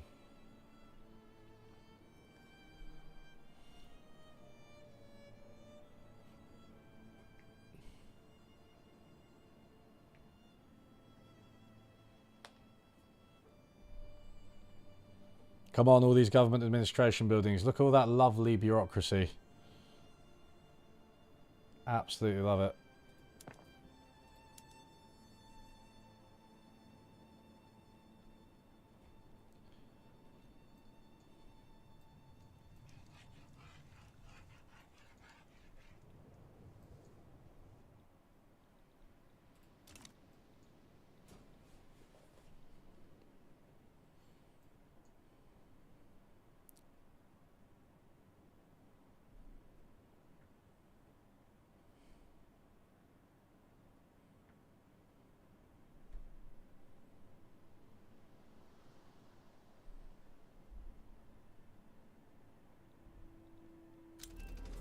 Empiricism.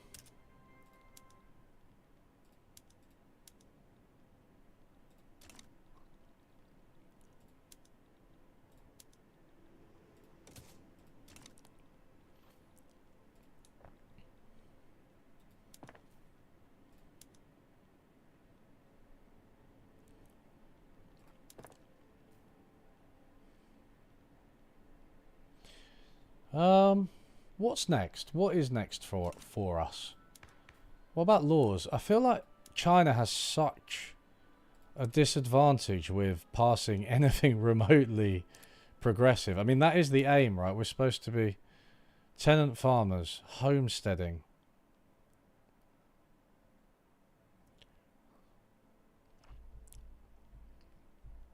Fuck it. Give it a go. Give homesteading a go.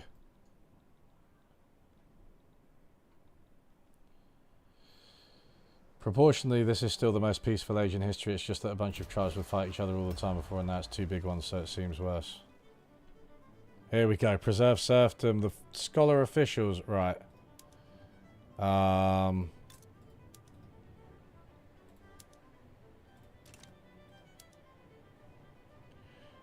Promote national values. What does that work against? Well, we'll just abandon it if the...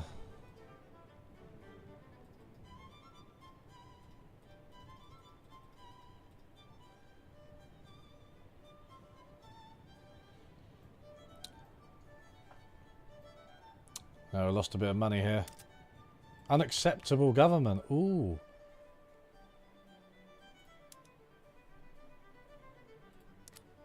Nice.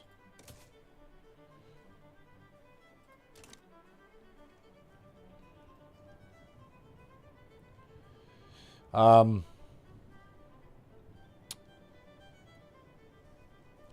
most peaceful age in history. Yeah, that's like that's the claim of like the long peace, isn't it? But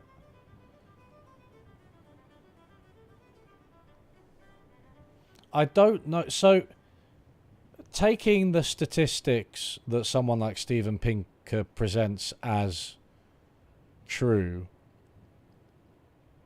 is it correct to say, suppose you have two tribes of 100 people, right, and they go to war, and no, wait, no, sorry, that's not the example. Suppose you have, just let's say within a tribe, two people, and the tribe's got like 100 people in it, and they have a fight, a bad fight, like a duel, and one of them is killed. That's 1% of the population just died in that tribe, because it's 100 people, one person died. Then suppose you have a population of 200 million in a modern industrialized country, and the government commits genocide against 1 million of them. Proportionally, that's only 0.5% of the population. Is the former case actually more violent than the latter? Because I would argue that it isn't. So I'm not convinced that either absolute or proportional numbers are the right thing. I don't think that there's necessarily an answer to that. But it does seem that like a death isn't necessarily a death. Modern industrialized mass slaughter seems to be qualitatively different to other past forms of violence. Belligerent crowds have been getting increasingly provocative when confronted by troops in Ngari.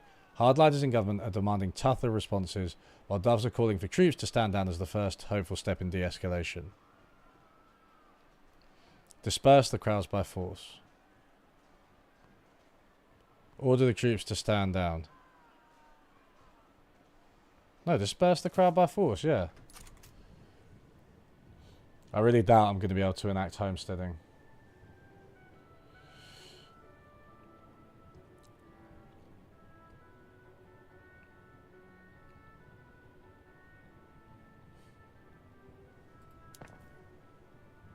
We're doing quite well. We're pootling along. Let's have a look at the iron mines. Oh, they are subsidised still. Man, coal's so expensive. Alright, fine. Let's fast track coal because I don't actually think... well, let's just let these ones finish then. There's a very high amount of resistance here. Allies of convenience. Just as the homesteading law looked ready to topple, the rural folk found itself rallying with the assistance of Obo's Zanson, and now's the support it needs to pass without compromise. Tally this favour, 5% enactment success chance.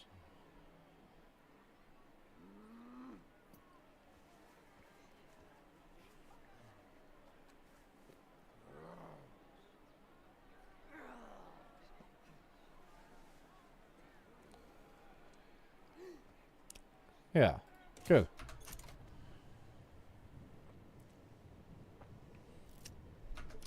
Disreputable bookkeeper. A bookkeeper in government administration employed by the Qing Spanish League is under investigation for bribery. Yeah. Earthquake. Put money into relief. Fine. Crime and divinity. Revolutionary leanings of many clergymen affiliated with the Confucian scholars have given rise to demands to curb the political influence of Qing religious organizations. Bolt their temples shut and arrest clergy who resist. Ooh.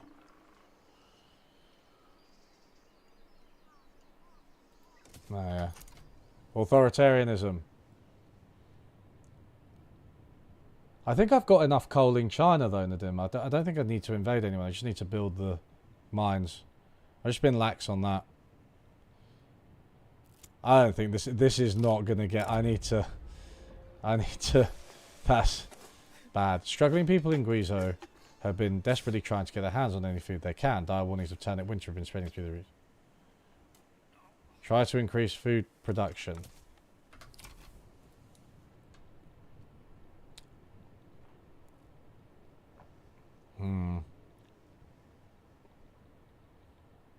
This is tricky. They're still too powerful, these guys. I actually need to suppress them.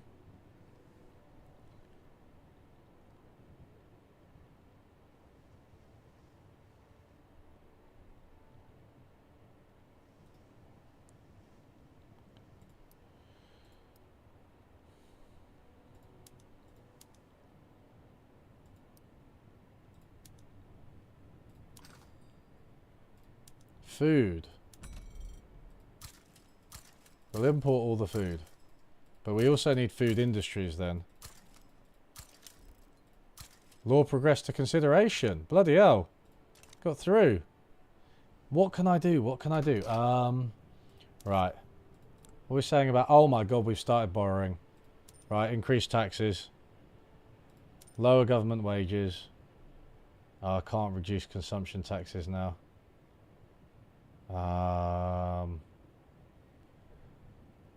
Okay. We don't want to start borrowing. Fuck.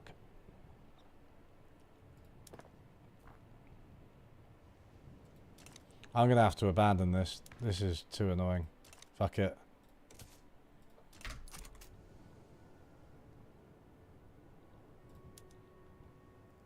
Professional army? I mean... Fine. Let's try that.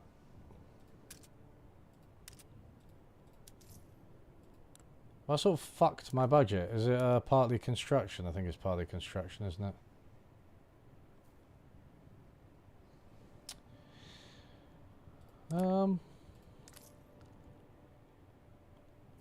With the luxury furniture, just remove that. Let's get into the positive with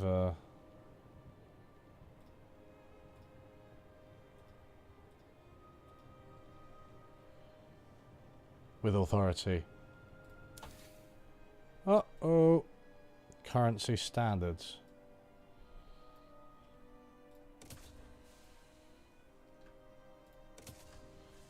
I think banking...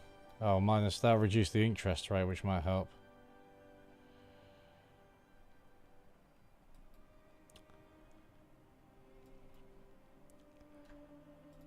That's the... yeah. Dialectics. Realism. Well, that's enough to be getting on with, isn't it? I think.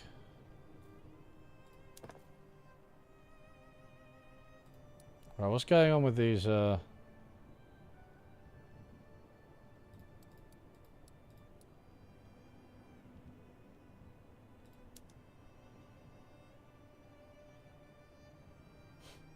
Wait, is it? Okay, so I don't know if that's the best place to build these, Okay. Qing Spanish League offers an opportunity to sign a trade agreement. Yes, whatever.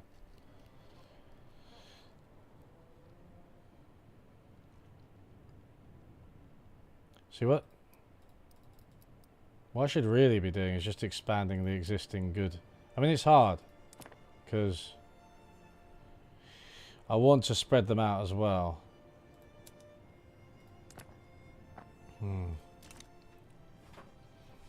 It's annoying that you can't see the resources that you would need if you were to build a new building in a region that hasn't been there yet. Like, what's the price of iron there? Your message just glitched. Stone Age societies were insanely violent. I don't know.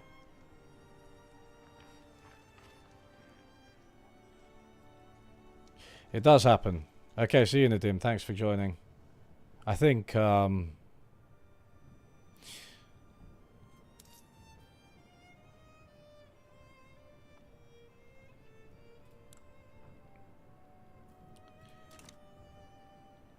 I think I will finish as well. I've got to go. Construction goods.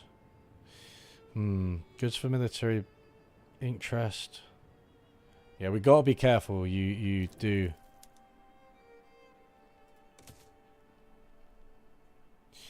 You do have to be careful with the debt with China. Fucking absolutely fucks you.